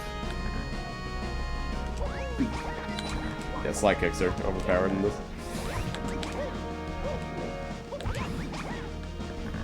Once you're past minigame zone, for most of the rest of the run is kind of just like play the game, you know what I mean? Like a lot of it is just like a lot of the run is super hard. Like it's like a super hard run, especially in the beginning. But like once you get past minigame zone, it's like much more chill. It's much more chill of a run. Until showrunner stage, which we'll get to. Showrunner stage is quite difficult.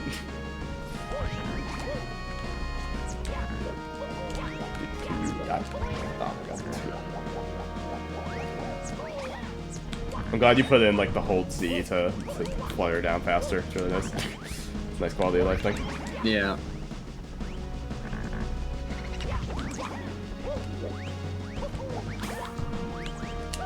I don't know. Ground pound! See, that was decomp ground pound. Or decomp long jump. As we call them. Excuse me, sir. Thank you. Nice. Tried to run this hack, I rage quit and beat it. Dude, showrunner stage is so hard, I get it. I completely understand. Yeah. Especially the fight.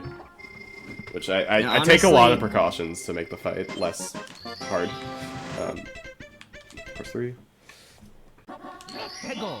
Yeah, when I made this hack, I wasn't like overly like conscious of like people actually trying to speedrun it. So, Oh yeah. I mean, obviously there's a few tough sections, and obviously it's my major hack, so obviously there's some sections that are overly difficult or rough around the edges. But I think in my future projects, it should be less brutal to yeah. if you wanted to speedrun them for some reason. Oh yeah, and this boss, if you didn't get the obvious blatant reference, it's a reference to the Terraria boss, the Destroyer. Oh really? Yeah. What?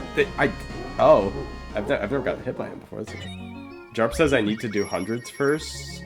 I don't remember doing that, but maybe there's a reason. That's course 5. Oh my goodness. I don't know why that quick warp to course 5.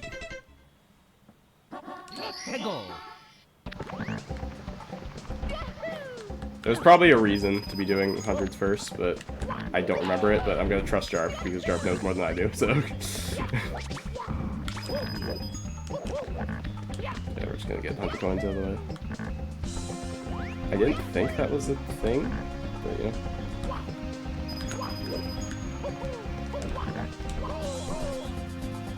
hopefully not messing up around here. I think this is right.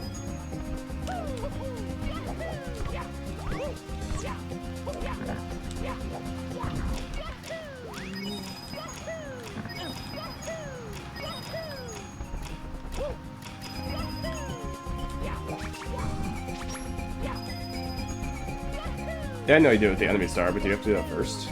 I don't remember doing anything like that. Yeah, the star is like, you have to clear out all the enemies. There we go, nice. Can't run this hack side game, it's too scary, that's true. That's just correct. I think I got them all. Yeah, there's a few people who told me 7? that. Dude, okay, I definitely did the route wrong. Magnus, yeah, I did something wrong there. I don't remember what it was. There's a few beta testers who told me that sign game was like terrifying. So the first time you do it, you're not expecting that. You have to understand. It's crazy. But where is the last enemy? I feel like I did something wrong. Jump scares oh yeah, okay, now I remember. Yeah, I just messed up that route. My bad. Pearl Lab also has a jump scare that got a lot of people. I still gotta play that, but I want to play like all the simple compacts at some point. So I'm not like singling any out to like instantly play, you know what I mean? I just want to try them all. It's so much content and it keeps just growing. We'll get to it I do eventually. think people should put more jump scares in their Mario 64 hacks. True. Because it's funny. Jump scares are just objectively funny. Especially when you're just playing Mario. Like, you just sit there like, oh, interesting, wasn't expecting that.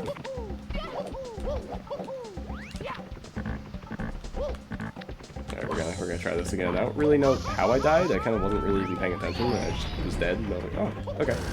Okay, sure. Why not?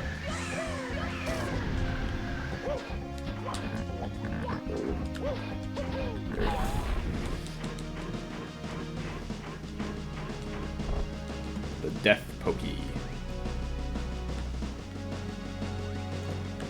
Yeah, basically the goal of this boss is to just bait him into these bombs. Oh, basically went right into it that time. I think that's RNG, depends on like where you stand. And then there's Chunky. But also, more than being a, like, this boss isn't like super challenging, but like, it's kind of like a visual spectacle too, because like seeing a giant like metal worm flying through the sky is kind of novel. It's a really cool boss. For a second, I thought the star went out of bounds. Oh yeah, no, That that was was good. Jarp does a crazy strat there where he like while the thing's dying, he like flies to like near the death plane, and he does like a death star grab where he like dies and goes out of bounds like as he's grabbing the star, and that saves time. I didn't even come close to trying that because the risk reward is not even close to worth it for me at least. Yeah. Like, that is so scary. I don't. He tried this on. I don't remember if he got it. Nice, you hit that Rex on the way to the star. Just snipe him real quick. Yo, Maddie, thank you for the raid, man. SRM's face cam, it does if you want it. It has the option, but like no ROM hack runners use face cam, so so it's rarely used. It's like me and Aglab and like TB. Yeah, so the reason we don't get a lot of the Star Slate is one because of the greed and fast foot badge, and two, because getting these wings you can cheese a lot of these stars, like pretty much just skip them. Yeah.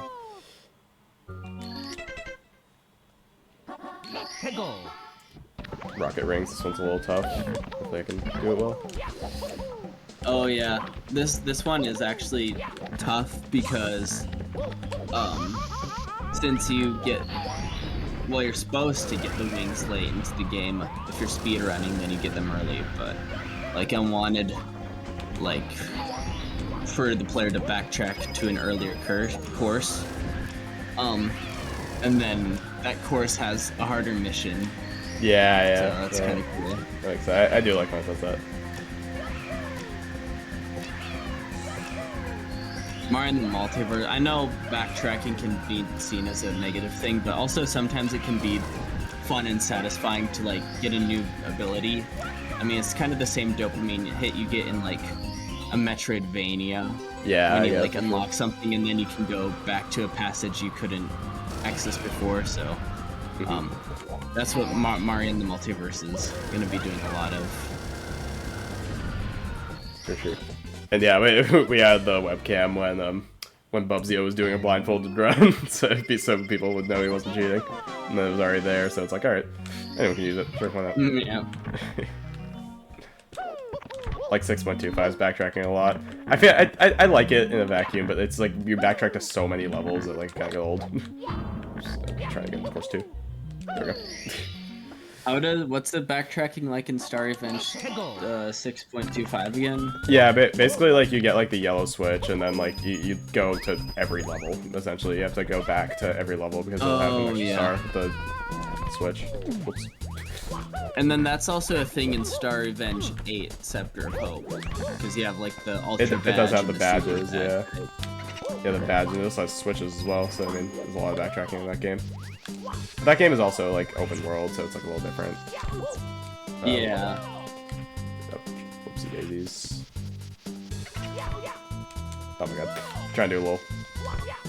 There we go. We'll skip there. 90+ stars to press, yeah. Like, I like it in a vacuum, but also, like, going back to every level, really, it got old. I still love 6.25, it's one of my favorite hacks. Alright, we're gonna do a little bit of a silly strat here. Let me pair it with hundreds. I feel like farm levels in Mario 64 ROM hacks are, like, underrated / like, undermade. 'Cause, like, Yeah, they're pretty rare. The only other farm level I've seen is Wario's farm, and that's a Kaizo level with quicksand everywhere. I've seen one in Lovestruck Calamity. I haven't played that. Yeah, there's one in that. Oh, then, cool. Yeah, I don't really know of any others, honestly. I think that's pretty much it. Yeah, where are my Wario's farm fans at? King Toad? King Toad. Okay, yeah, we're gonna do a bit of a silly strat here. Basically, you're supposed to, like, get the music box to calm this guy. Nice, got it. Oh! That's cool. Oh, wow. Oh, no! Oh, no! He grabbed me a second time. Yeah, that's bad RNG. That's what you get for messing with yeah, I mean that was still fast because of the Death Star grab, but, yeah, basically, what that does is, like... It like skips the star grab animation, so you like stay in the level. But obviously that didn't really pan out because it just died anyways. Yeah, that's a bad RNG. I pretty much showed off the strat. That was like pretty much it. Oh, whoops. But yeah, normally you're supposed to grab the music box, like soothe him, because like normally when you go in there, he just immediately throws you out. But if you play well, then you can just grab it before he throws you out. We got a little slide here, but yeah, you can just walk up down. Average Mario 64 slide moment. Yeah. Let's skip that. Thank you. The, like, grain silo right there.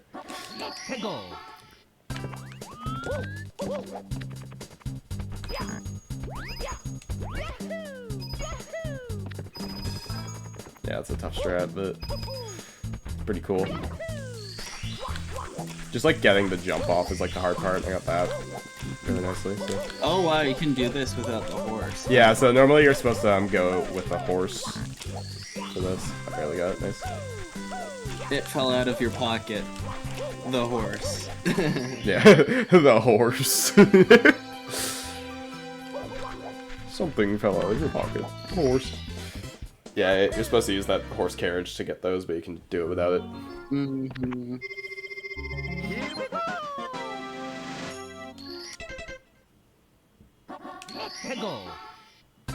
Alright, 2 more stars. We got the boss fight. This boss fight's pretty cool.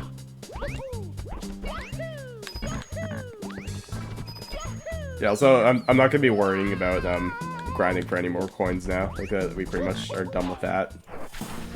Since we unlocked all the minigames, that's the last thing. we need coins for. The funny thing about this boss, this is actually inspired by another ROM hack custom boss. And, oh, really? What hack? Well, try guess. I'm trying to remember. If you can't guess, though. Yeah, I don't remember any hacks with like anything close to this. Okay, just, like, I'll just tell everyone then. I even mentioned it in my developer commentary, but this boss was actually inspired by the Zatara Attack reboot. Oh, it is! Oh my god, that's cool. That's really cool. Where you have to like chase Bowser through like a maze. Yeah, that's cool. I love that fight. That's one of my favorites. Yeah, this one's really cool as well. I do like this idea a lot. Yeah, everyone's saying Czar. I wasn't even thinking of that. I say that as I'm running it tomorrow for the relay. Although I will say I did play that hack like a long time ago, like as in like 2018 and 2019, so I wasn't as good as Mario 64 like back in that time. So I remember I did get a little frustrated when I first played that boss, and I just remember hearing the Zelda 1 dungeon music on repeat, and it kind of drove me crazy a little bit, but then I realized the boss is not that hard. Yeah, okay, I dove into that guy and he did not die. All right, that's not my fault. Okay. I want to hear it. Oh yeah, interaction in this hack is. Yeah, I feel like sometimes I dive into stuff and it doesn't die. It's rare, but like it happens. It's like that, just like that. What the heck? I might have added.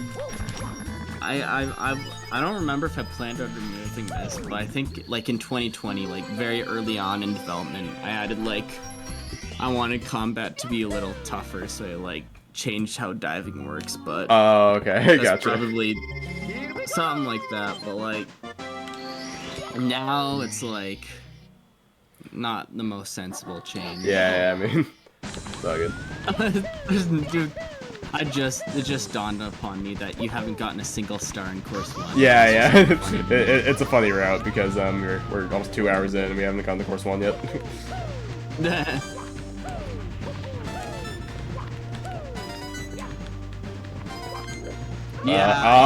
Interesting. Alright, cool. Rip.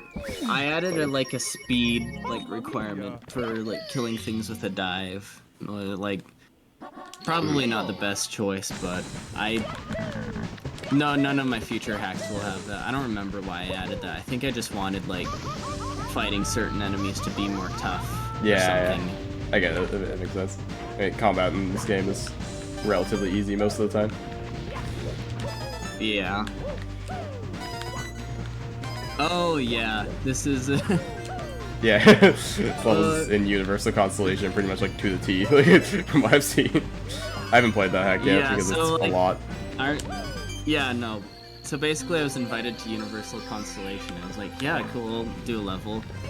But like, I noticed a lot of people did like extreme levels or Kaizo levels, so I was like, what if I just took my course 1 model, I made the lava yellow, and then I made it a little bit harder. And obviously it's not like Kaizo. Yeah. It's more tough. For sure. I don't know. Where am I going? When I actually played Universal Constellation though, there was actually like a lot of like really high quality levels, and I was like shocked because like, and I felt a little bad for just slapping course 1 as one of the levels. Yeah. Like, I mean, it's a quality level, think so it people doesn't matter too much. Yeah. I know Jake Dower, like his major hack, like Stolen Stars, like I'm pretty sure like almost all the levels of his are like in Universal Constellation. There are like a lot of them. Oh yeah. And like not having played Universal Constellation was funny. A funny realization. Oh yeah, that was the Hammer Bro was like one of the things I did like day 1 when I started developing Beyond the Cursed Mirror. That was like the first custom enemy I made. The Hammer Bros. So yeah, I was like, Mario 64 doesn't have any Hammer Bros. That sucks. I should add some Hammer Bros. Yeah.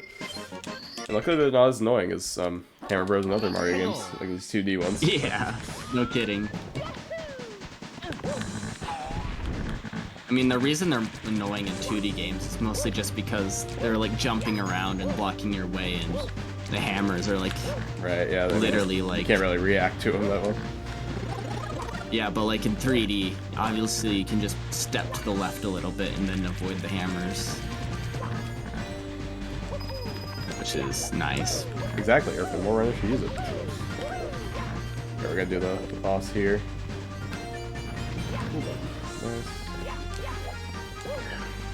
Nice. This is the Really second song that Thorn Dust made. Yep, pretty awesome.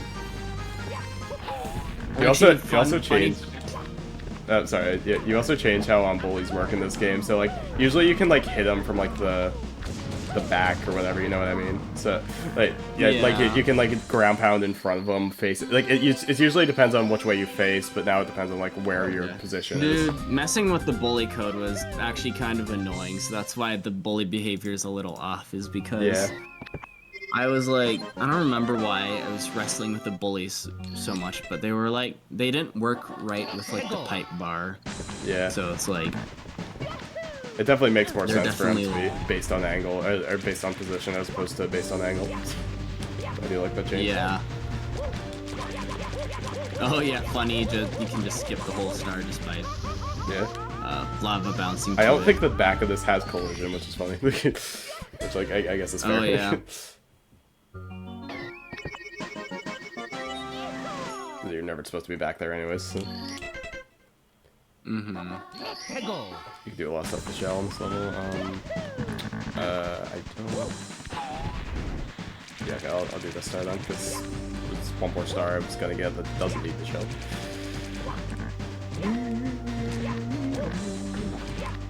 Yeah, you know, if I was, what Pryogen said, basically, if I like knew how to like, I mean, I know assembly, but not enough to do like the same stuff in decomp. It'd be cool to have like Hammer Bros for like as an assembly patch.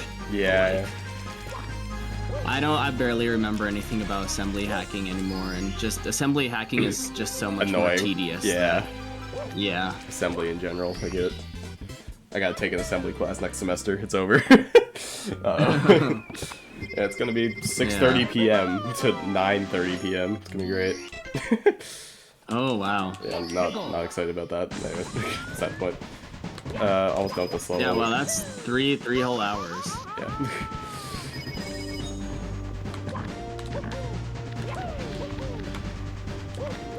Ooh, there we go.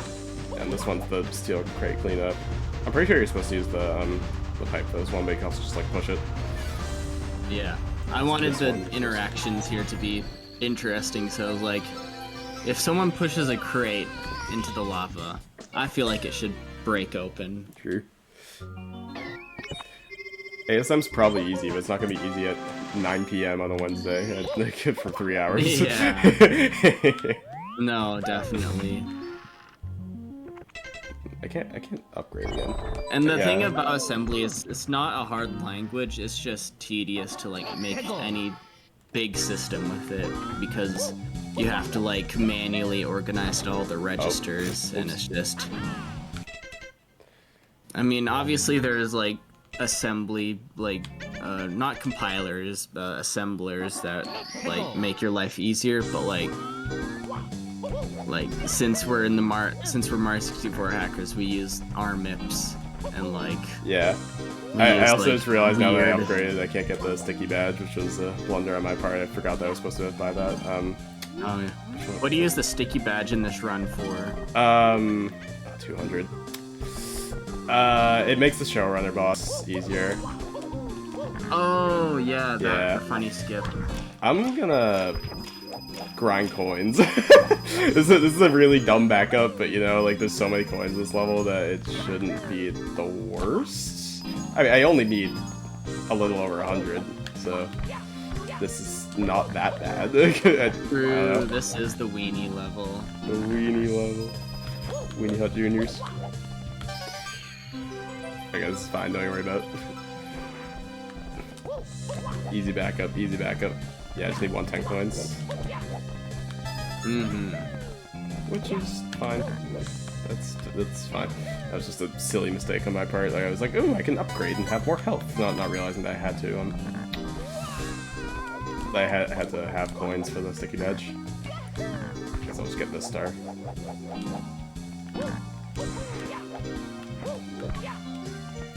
You can also just use the money bag. I've already gotten the money bag in this level. I mean, like, the green money bag that lets you deposit. Oh, right. Oh, I forgot about that. That's actually smart. Okay, it's okay. Now I know for next time. If I make the mistake again. It's all good. Minor mistake. But yeah, with that. Actually, that does give me more health anyway, so I guess that I'm just taking a safer approach here. For Showrunner, because Showrunner is a little difficult. Yeah, I forgot the money bags or anything. Alright, so sticky badge. We're gonna do some quick badge management. Where's Brittle Burden? Yeah, there we go. So we're gonna get rid of Brittle Burden. Okay. We don't need greed for now. Wario yeah. the table man said Robert drew a naughty weenie in this level. When he said the weenie level, I thought it was because there were hot dog stands, but then I remember there is one tiny little piece of graffiti in this level that is very abstract, that may or may not resemble something, you know. I feel like I saw like a comment once from someone who was like, like we were talking about Curse Mirror, and someone was like, I saw a penis in that game, I will never play it again, or something like that. I don't know. I don't remember, it was something weird like that. But anyway, showrunner stage, here we go. This one, so first off, big skip in showrunner stage. Oh, look, cool. This might take a couple tries, but that's okay. Basically, we're gonna frame walk up here and slide down. Nice. So that pretty much that still blows my mind. That geometry does not seem intuitive to climb up and slide off of. So yeah, in theory, like if I was doing any percent, then I could just like that skips the entire level. Like you could just go. But we still need to get the red coins. So, oh my god. Yeah, we still need to get the red coins. So we're gonna fly around for those. I don't have a lot of jet fuel. Normally this is like a really hard stage for... I mean, it's still even hard with the flying, honestly. I'm gonna fly back, because I have less fuel than I want. Okay, we're good. Yeah, with this is normally just to get to the boss at the end, but you can kind of cheese with it. Oh, whoops. Oh, what? Oh, no! I'm still alive. You know, oh, that's actually rough. At least you don't instantly die. Yeah, but this is rough. You might actually have to use the projector to get back. Yeah. Do you need to hit the projector? Like, I thought this was just a bridge. Yeah, you do. Okay, yeah, okay. Good to know. I haven't had to do this backup before. Whoa, yeah, I'm dead. Oh, no! there was no recovering from that. That's okay. You got sod. Yeah, I got sod. That's okay. This level's hard. I'm not... Wouldn't have expected anything less from this beautiful level. But I'm still making good pace right now. Like, I'll very much make estimate even with some tomfoolery here. Because it's like kind of the last place where you can lose like a big time. You know what I mean? Yeah, no one's ran any percent of this game because it seems really hard to route. I wanted to, but like I was like, oh, this is a lot. Dude, how are you going through that? Is there a theoretical like any percent route? Not really even. Oh, dude! Oh my god, this is bad. I don't know why I'm clicking through this. I'm getting like no speed. Dude! Oh my god, I'm losing it. That's interesting. That usually like it usually depends on speed there, and I like didn't have that much speed for any of those, and I still missed it 4 times, so that's cool. Even though this level is unnecessarily hard, it is still one of my favorite Bowser levels that I've worked on. Well, I guess we should call it the showrunner level.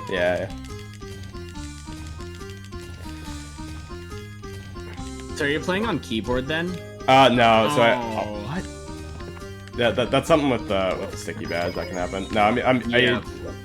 For ROM hack runs, we're allowed to, like, controller players are allowed to use like macros like this just to keep it fair with keyboard players. So I'm like just mashing a button right now that corresponds with up. Oh, that makes sense. That's cool.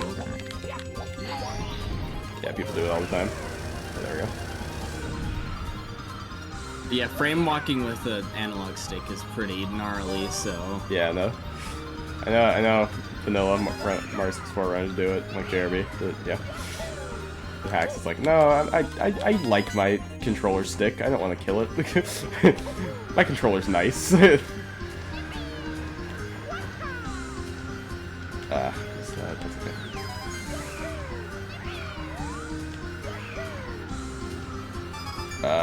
Ooh, I have less fuel than I wanted. Uh-oh. Uh-oh. Oh! Whoa!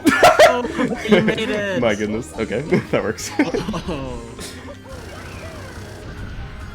Goodness. That is scary. Yeah, I had less fuel than I wanted there. Oops. Aren't you glad that I let you start a fly out of a dive? Otherwise, Yeah, you would yeah. have been dead there. For sure.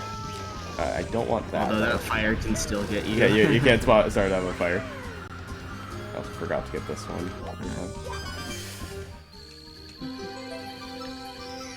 Beyond the Curse Mirror, Dev reacts to speedrun. Real. I don't think this is speedruns, they just stretch at this point. That's okay. It's all good. Dude, I'm not a real ROM hacker until I get a Kotaku article written about me. That's true, and then the Nintendo ninjas come over. Yeah. Alright. Hopefully Mario Builder will be good enough that it scares off Nintendo and Yeah. It doesn't have to be good enough, it has to be popular enough. Case in point, last time. Yeah, that's anyways. true.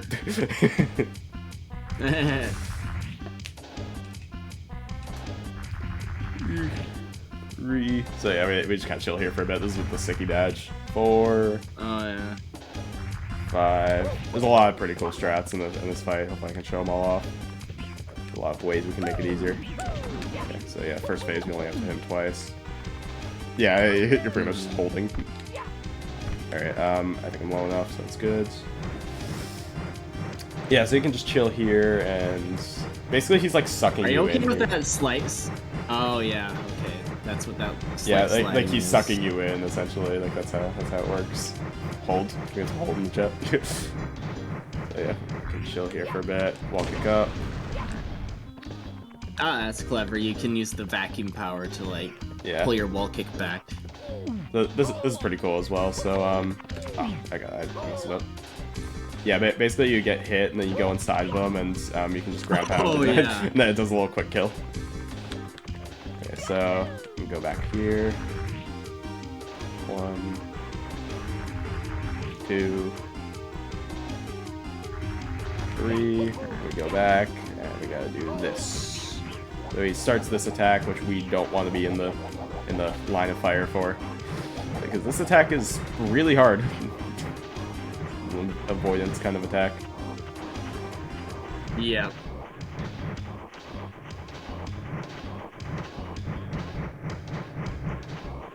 Yeah, I think we should be good. And then we just gotta do that quick kill strat again. Go over here. Goodness. You also don't want to mess up this Awesome. attack, because every time you punch, but this is obviously like a Ganon-inspired section of the boss, right? Yeah. Well, you want to, every time you punch the ball back, it gets 1 damage increase. So Gets like, extra damage. if you mess up yeah, so it's really intense. And like, if you mess up the final parry or tennis racket, whatever you want to call it, you just completely get annihilated. Yeah. Elephants. Okay, there we go. Cool. Alright, so now we're in Overworld 3, the moon. The moon. Agamemnon. The moon of Agamemnon. No! Yeah. If you fall here, it's annoying because it takes forever. Take forever to fall. There you go. We're going to course 12. This and course 8 are the two, I'd say, universally hated levels. Yeah. This one, yeah. Although I will say, what was I gonna say? Okay, so this level actually, this connects the lore of Mario on the Orchestral Keys, which is a Simple Flips competition hack he made, to Beyond the Cursed Mirror. Yeah. And basically the story here is that on Mario on the Orchestral Keys, Mario visits like an island that's technically on another planet, but that's not implied at all in Orchestral Keys, but that's just the way it is. But basically, Mario saves this planet from the Dark Star, who wanted to take away the music. Which, like, the music is like the natural source of this place's power, and like, so Mario's been here once before, but in the future, in the far future, when Agamemnon comes to the Earth, and or actually no, this is not even when Agamemnon comes to Earth. This happens before, just sometime, some arbitrary time before Orchestral Keys and Beyond the Cursed Mirror. Agamemnon, since it's the parasite moon, you if you read like all the message panels inside the lab, inside the core, you'll figure out that Agamemnon is not even like it's more of a cell than an actual like creature. It's like a gigantic cellular organism. And this organism, what it does is it feeds off of attention. That's how it expands, powers itself. So it goes to different planets. True. But basically, this cellular organism sends out prophets of the moon, and that's who the showrunner is. Showrunner was appointed by Agamemnon to come to the Earth to be the prophet, and every planet basically has a prophet that lures them into something, and basically the citizens of the Orchestral Keys fell for whatever the prophet was teaching. It's kind of ambiguous. This particular level doesn't really go into detail who the prophet was, but like basically they gave him attention, and the attention was siphoned through another executive, and the executive obviously is the thing that interfaces with Agamemnon, basically the form of Agamemnon that actually goes onto a planet. And basically they gave all their attention, and eventually what happens over the course of 100 years or so is that the planet eventually integrates with Agamemnon. So whatever the Orchestral Keys was on, the planet is just swallowed by Agamemnon. Okay. So this big parasitic moon, which is a giant cellular organism, just goes to planets, sucks up their attention, and then absorbs those planets whole. And that's kind of the quote-unquote cosmic horror of Agamemnon. Although you'll see in the ending. People probably, and a lot of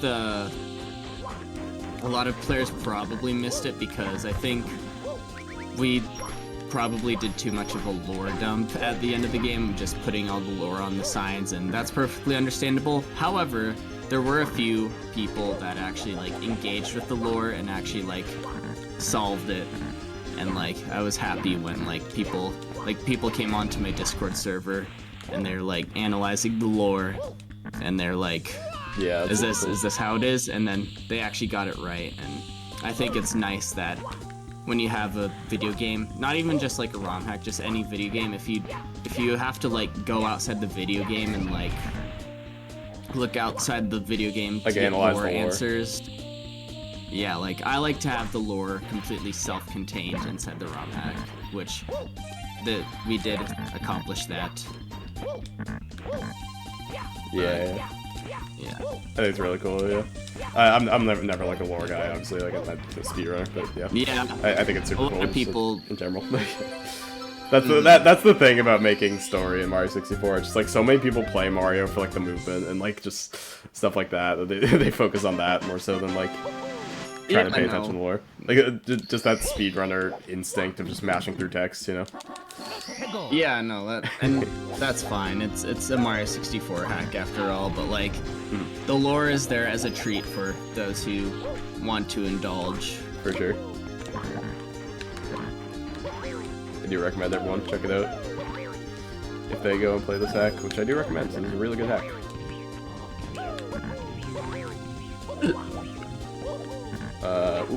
Whoa! Okay. Going right through there. Funny janky collision. Oopsie daisies.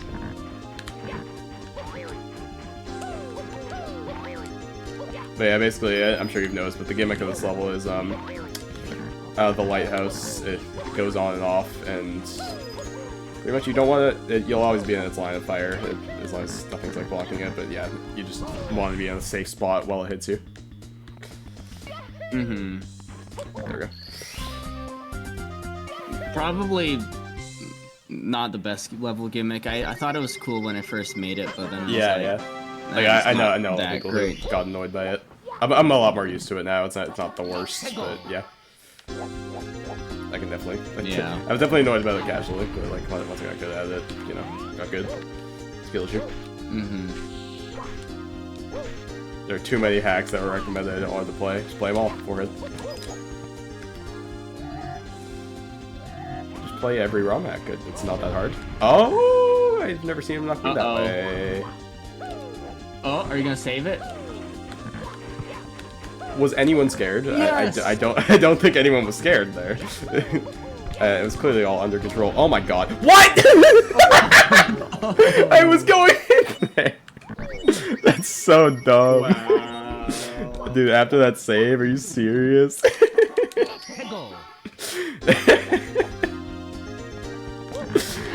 Dude, I was literally in there. Like, I was like a frame away from getting into the building. Andrew sucks. Okay, come on. These allegations are damning. I'm gonna just wait until he shoots. There we go. Cool. That's fair. A skill issue, honestly, that's correct. Concerning, yet true. We got a little lighthouse too.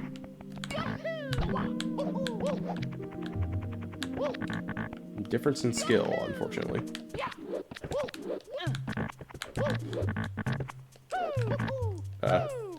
Also, funny fact is that in the original orchestral keys, the same windmill was here, but you weren't actually allowed to go in it. Like, it was blocked off. So it was like, you know what? People should be allowed to know what's inside that windmill. So it was like, one of the star missions I just put inside there.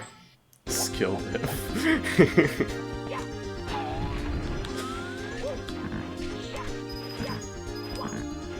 Yeah, I always figured there was some correlation to our orchestral keys, since, I mean, the level name, but I've never played orchestral keys, so I wasn't sure. Yeah. If it was like the same level or like a remake of it, or, you know what I mean? Yeah. It's more of a remake. The original orchestral keys is actually a lot bigger and is more styled like Mario's Vacation Course almost. Oh, like, okay. It's just a big open level with a bunch of non-stop stars. I'm excited to play that because I love pie hacks. Anything pie touches. Except for results. Oh yeah. I love pie hacks.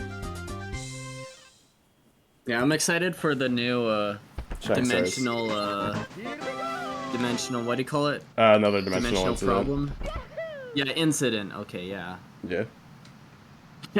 Dude, although I will say, it's kind of funny how how Pi is always like, this is going to be my last Mario 64 ROM hack, and then proceeds to make another major hack. Let's make another one. Clueless. Like, Shining Stars Repainted was supposed to be the last one, right? Shining Stars 3 was supposed to be the last one. Right. But alas, that is not. I can't wait for Shining Stars Retooled. Shining Stars Retooled. Ain't no way. Okay, so I'm not sure how well I'm remembering this level right now, but yeah, this is Hushed Haven. This level's pretty nice. I like this one. It definitely gives a lot honestly, of like vanilla vibes, but like it's kind of its own thing as well. Yeah, actually, funny thing about this level, in my brain, I internally dubbed this as Wega Fortress because I use the same color for all the textures. I took all the Whomp's Fortress textures and then hue shifted it the same way. Wega is a hue shifted Luigi. Okay, gotcha. Wait. But it's also also makes for a cool color palette. Yeah, it does look nice. I like how it looks and how it uses vanilla kind of stuff. I forgot one. I'm forgetting how this one works.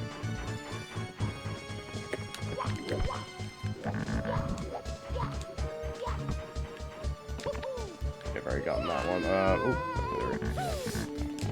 And then the golden statue here. I guess the lore of this level, each Agamemnon level has a little bit of individual lore. This level is sort of like a... Oh no! Okay, that's fine. We can back that up. There's a lot of coins in this. Yeah, a lot of coins. So basically, if you talk to like the blocky like angel-like figures, this level is kind of like a. Got the decom weapon. What do I call it? Almost like a regressive paradise. It's like everyone's quote unquote happy, but it's just like. Actually, I'm not sure how to describe it, but if you talk to the angels, you'll kind of get an idea. And then obviously the golden statues are like idols. You'll get that lore, yeah. Yeah, like idols of the prophet who is on that specific planet.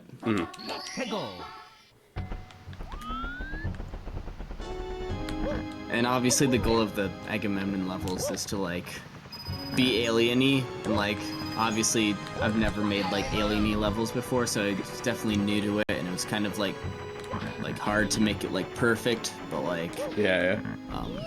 I do like this in Course 14 and Course 15. They're all really cool. Like Course 12, Course 12 is Course 12, but it's not that bad.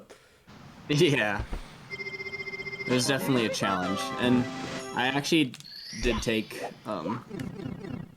I really like Half-Life 1. So I did take a bit of inspiration from Half-Life 1. Like I even used some Half-Life 1 like textures from like Zen. That's another game I bought. Obviously not in this course, but like in some other courses. Oh yeah, if you don't know who Wega is, you just go to Google and you type in Wega. I'm terrified, but I will do it.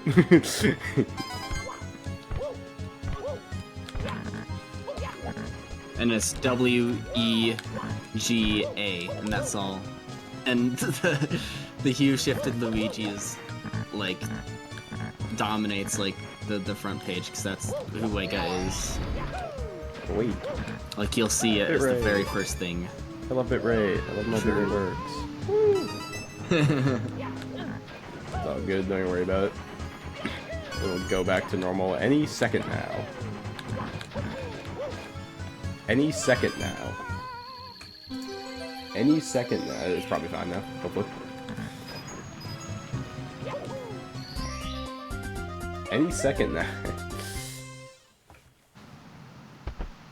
That thing's green, so if it's still bad, then I don't know what's up. Probably just a skill issue at that point.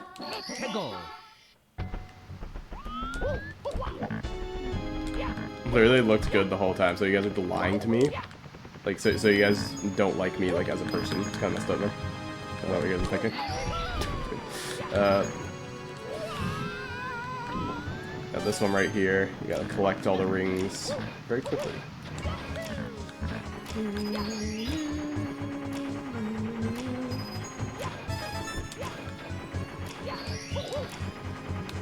A few seconds where it fell apart, okay. It's fine, we're good. Don't worry about it. Don't worry about it. At one point, stream just stopped. Oh, you can bonk on that guy. Mock a DLC. Okay. It hopefully should be fine now. Just internet moment. On good track regarding tech issues so far. There have been like the usual amount of tech issues. No more, no less. You know what I mean? It's done. There we go.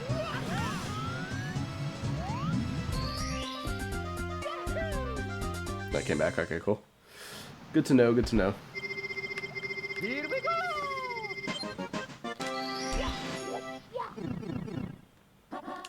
Alright, 2 more quick stars here.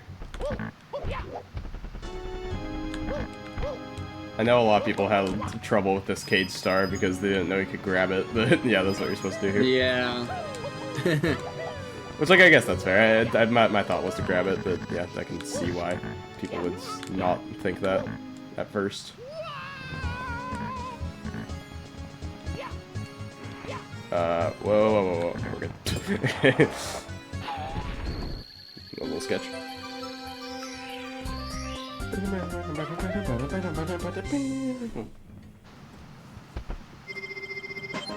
Yeah, just gotta bring that cage to that little platform. That's it. We are coming close to the end of the run. We got 2 more stages left. Yep. 2 more full stages, yeah. Go the wrong way. Yeah, we're supposed to go here. If you fall with the cage in a death barrier and throw it when it leaves Mario's hands, it crashes the game. That is interesting. There's a lot of weird trivia about this game that, like, only Jarp knows. There's a lot of random things like that. Not even I know. Yeah, exactly. It's just like, yeah. He's messed around so much, just to the point where it's like that. How did Jarp discover the frame one? If I knew, I would frame tell perfect? you. Jarp is well known for being able to discover strats like that. So yeah, that crash is present in a ton of decom packs. Lots of that have the same thing. Okay, I see. All right, now we're in course 15, which kind of doubles as Bowser 3. This is Trials of Terminus. It's basically 6 trials on the way to the boss. I sort of mixed Bowser 3 and Course 15 into the same sort of purpose. Yeah. And I wanted to do like a... Oh my god, that's so dumb. that was a little... Since the beginning of Beyond the Cursed Mirror development, I wanted to have sort of a level where it's just like 6 or like 7 linear paths. Or, yeah, no, never mind, it's 6. Yeah, it's 6 trials. I guess the 7th one is the boss.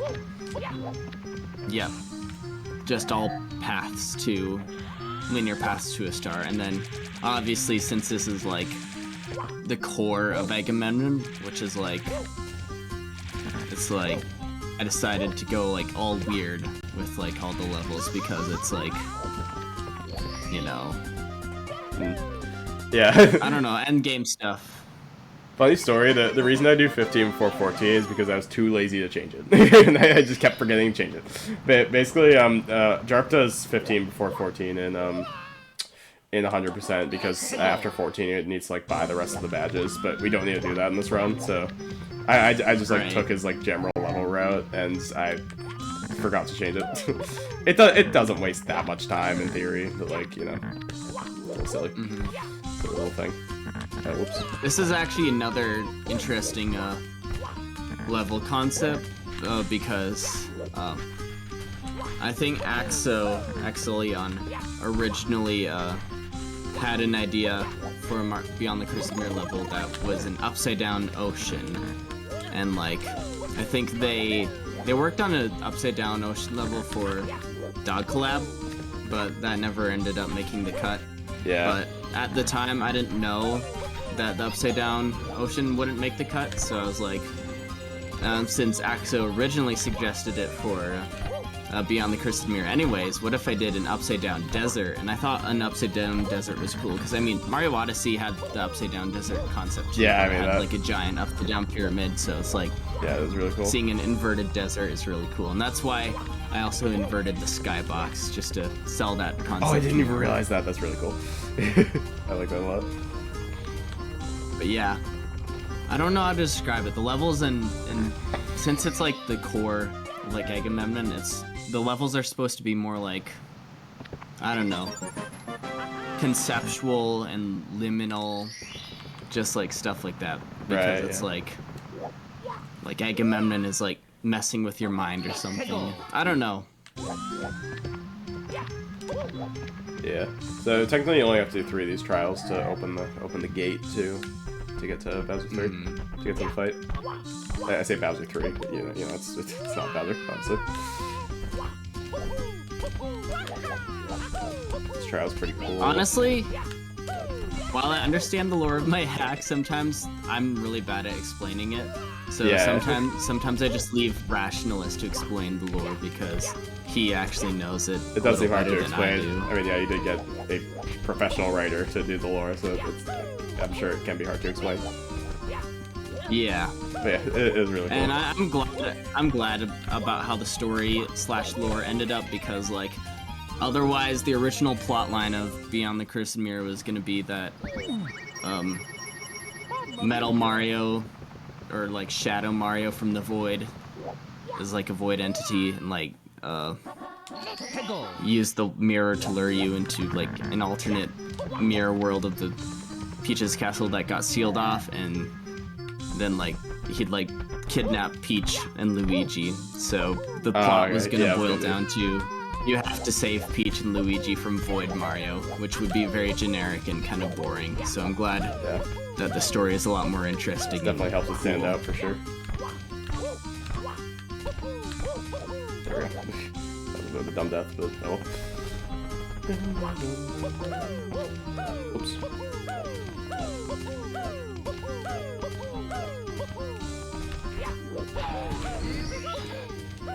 Okay, get the nettle.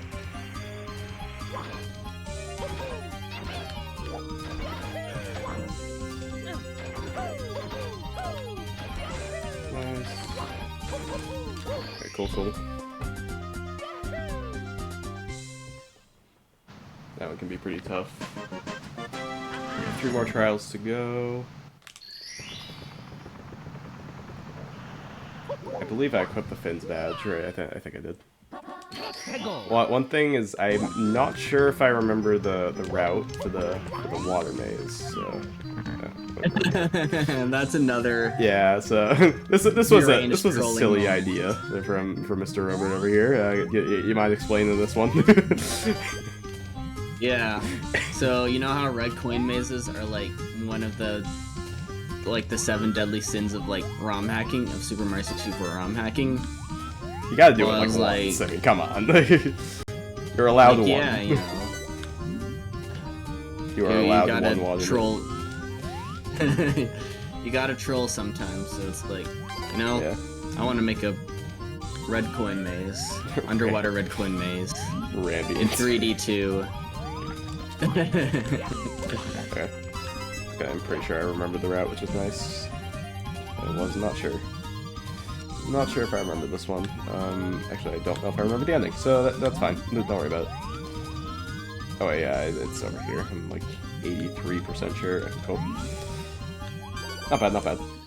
It's like when you're making a ROM hack, there's like ethics involved, and like one of the ethics is to like not make a red coin maze underwater. I was like, I'm like an morality. unethical ROM hacker.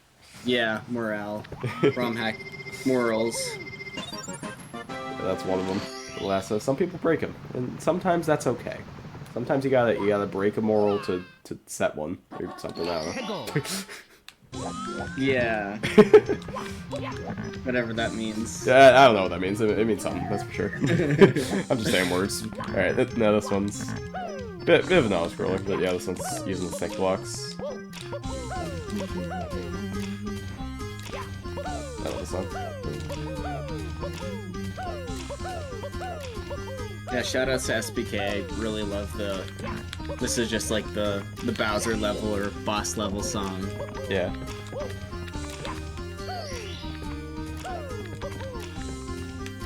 You gotta know the rules to break them. Or something. Although, I don't think I always broke the rules well. Sometimes I broke the rules poorly. Yeah. But sometimes you poorly break them, but doesn't poorly breaking the rules mean you're doing something right? Or something? I don't know. I'm no moralitist. Moralicist. Moralicist? I don't know. I'd just be saying shit. Honestly, same.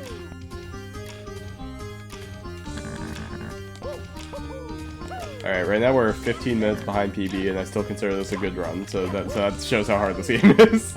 It shows how hard this run is.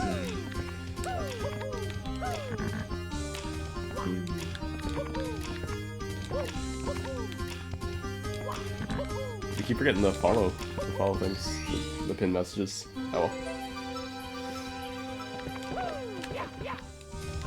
Yeah, you got a long jump down here, which is scary. Especially because you don't have Mario Cam. Mario Cam usually can help for falls like that, but with just parallel cam, can be a bit sketch. That's actually why I added those square rings or whatever. Yeah. Obviously, you can't, I remember those weren't when I was playing it. Yeah, I just remember I was always I couldn't see where I was falling, so that's why I added them. Oops. Yeah, So you just have to land. Oh yeah, this is literally just 100 coin star level. But since we have green badge, obviously we can just rip it real quick. You literally, you literally just grab these, then boom.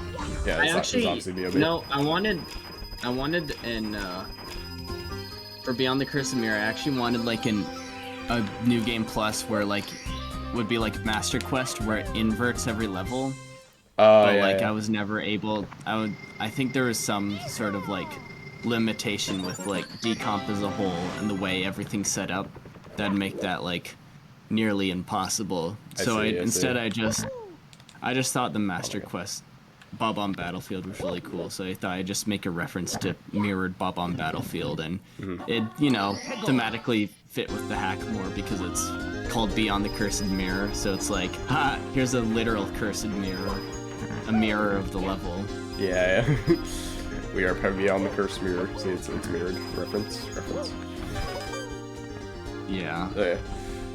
Last level of the run right now. We're at course 14, Forgotten Empire. I like this one, so this one's pretty chill.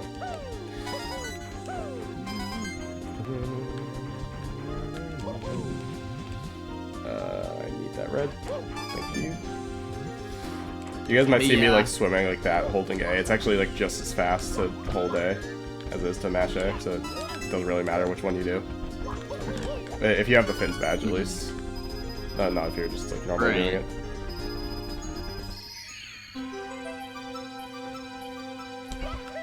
Long jump. Press B and A, same frame, same thing. Yeah, I've gotten a couple of those this run. Oh my god! I didn't know I just don't run slip. through it. I know you. Ah, I slipped. It's okay. Oh wait, you just die. That's interesting. I figured I would respawn with the health, but that's okay. That's fine. Don't worry about that. That's fine. Copium. Yeah, I definitely will say, even though I tried my best, I was really burned out when I made the final bit of Beyond the Cursed Mirror. So. Yeah, I completely understand that would be as well. I think the only level where that shows is course 12 for me at least. That's the only one I actively dislike. The other ones I like a lot. Yeah, I'm just saving the schedule. Don't worry about it. I gave myself a 3-hour estimate for a reason, because I'm getting a little silly with it. Just a little silly. You're allowed one silly. We've saved the marathon. Good luck, team.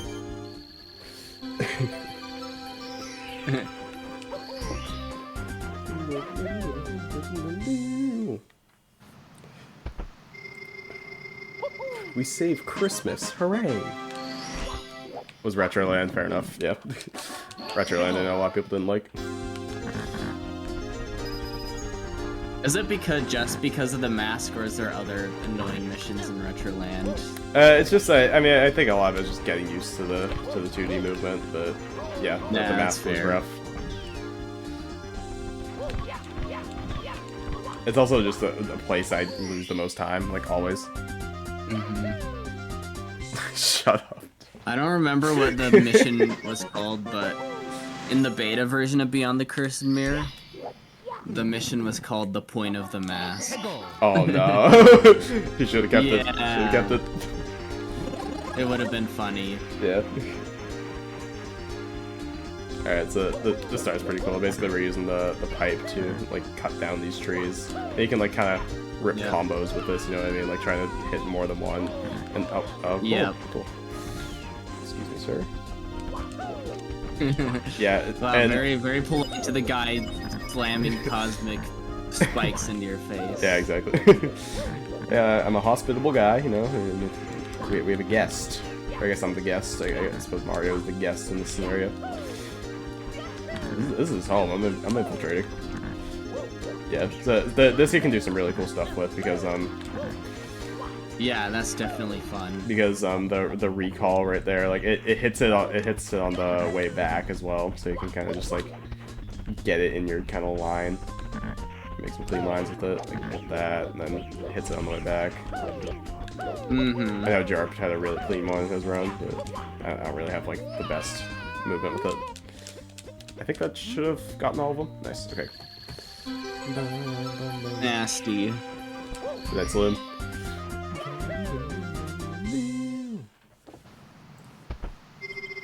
Alright, couple more stars to go. Coming on to the end of this run. I'm excited to showcase the final boss, though. The final boss is sick. It's probably one of my favorite ROM hack bosses out there.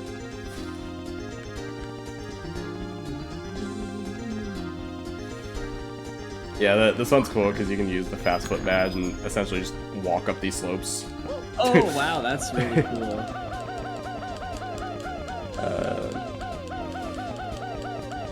I don't know if I did. Honestly, when I made this level, I remember I was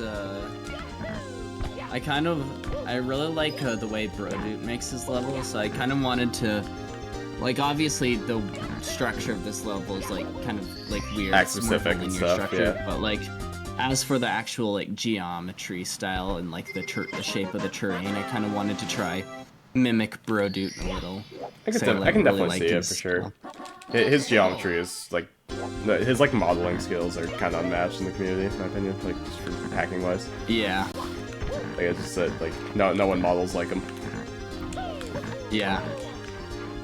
And I kind of like, I feel like every ROM hacker has like someone they sort of like look up to, like when it comes to like modeling. Like I know like Kay is like likes to have similar style to like Bioback, and like Arthur really likes Dan from Gunplay TV. And my person I look up to when it comes to like 3D models would probably be Brodude, because I really like Brodude's modeling. Yeah. Like I feel like I can never model as well as that. I'm not good at like. Do you use SketchUp or Blender? I assume Blender, because I think Blender is the one that Gcom people use. That's the one that works with like Fast64, I'm pretty sure. Yeah, although I made Course 3 in SketchUp because I wanted to make a SketchUp level, because, you know, how I said I'm doing a bunch of different, like, level styles. I was like, you know what? I want a level that feels like, you know, good old SM64 SketchUp level, so it was like... I mean, it doesn't even feel like that, honestly. It's like a very well-made level, for sure. Oh, yeah. And not to say that like SketchUp levels are bad, because I mean, even Brodude still uses SketchUp. I mean, he uses Blender for UV mapping, but he uses SketchUp for like the base model. Yeah. So it's like, honestly, it's less about the tool and more about knowing how to utilize the tool. So like any debate on like Blender versus SketchUp is kind of silly. I think those are pretty much dead nowadays. Like those were big when like the SM64 hack server was still around. Yeah. Oh yeah, the good old days. Not really, but you know. All right, final boss. Final boss. Here we go. Let's start. Yeah, It's all led up to this. Yep, and those clones you see in the tubes are Palamedes, and they're sort of like they're kind of like Agamemnon's final resort. They're sort of just like, they're like the enforcers or whatever. So obviously those other Palamedes are inactive, but, and the thing about Palamedes is he's not a prophet. He's more related to the Agamemnon, so not very good at communicating, but all Palamedes knows is that you're a threat to Agamemnon, and his final resort is to try slap you and kill you because you're a threat. Greek mythology much. I can see it. I can definitely see it. Yeah, so basically, this fight, it's in 3 phases. It starts by that like little platforming course into the rocket cap that you use to hit the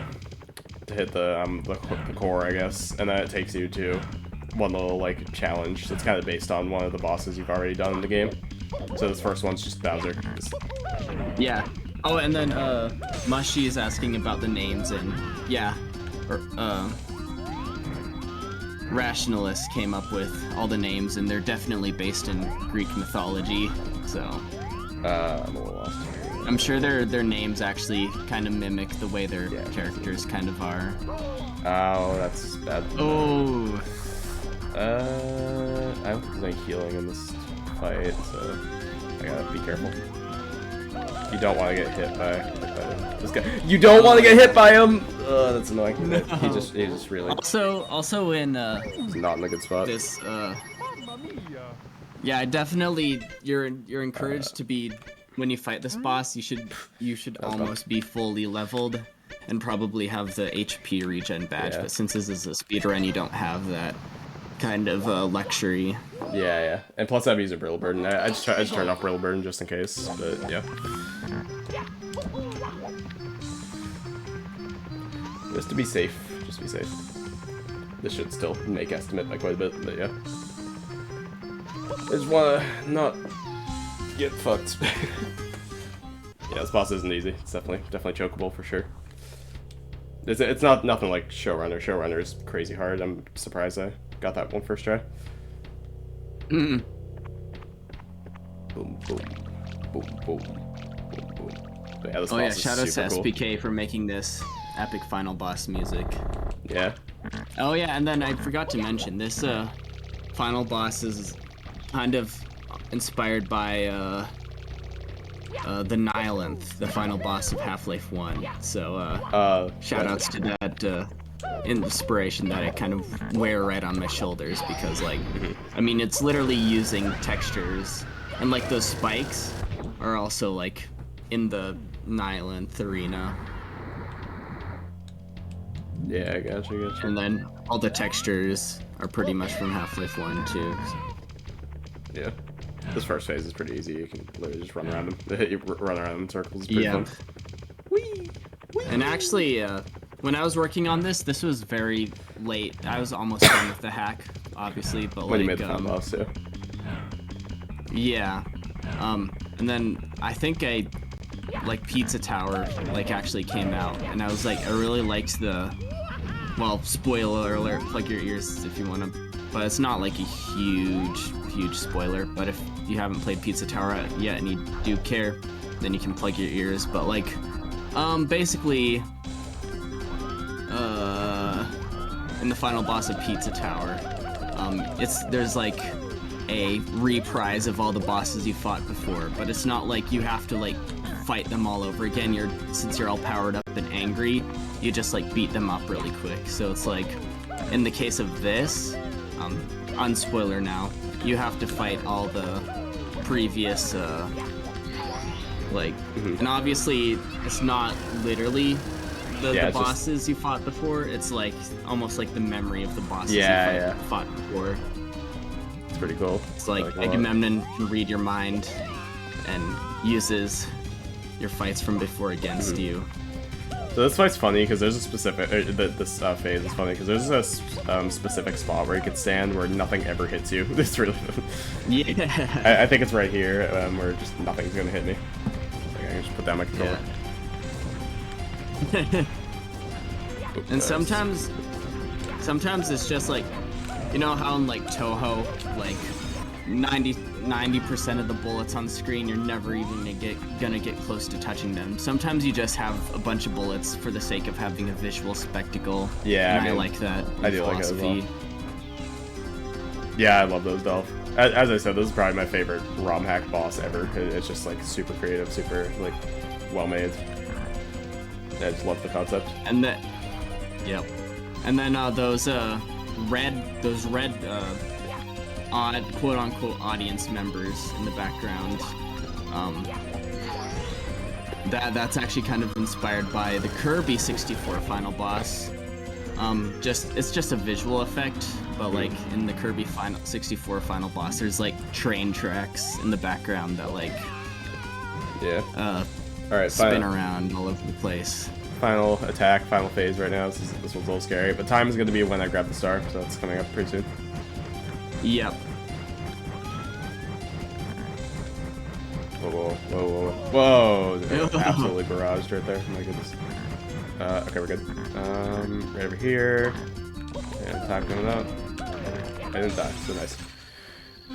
I mean, yeah, they do look like the default profile picture. So they're just like generic audience members.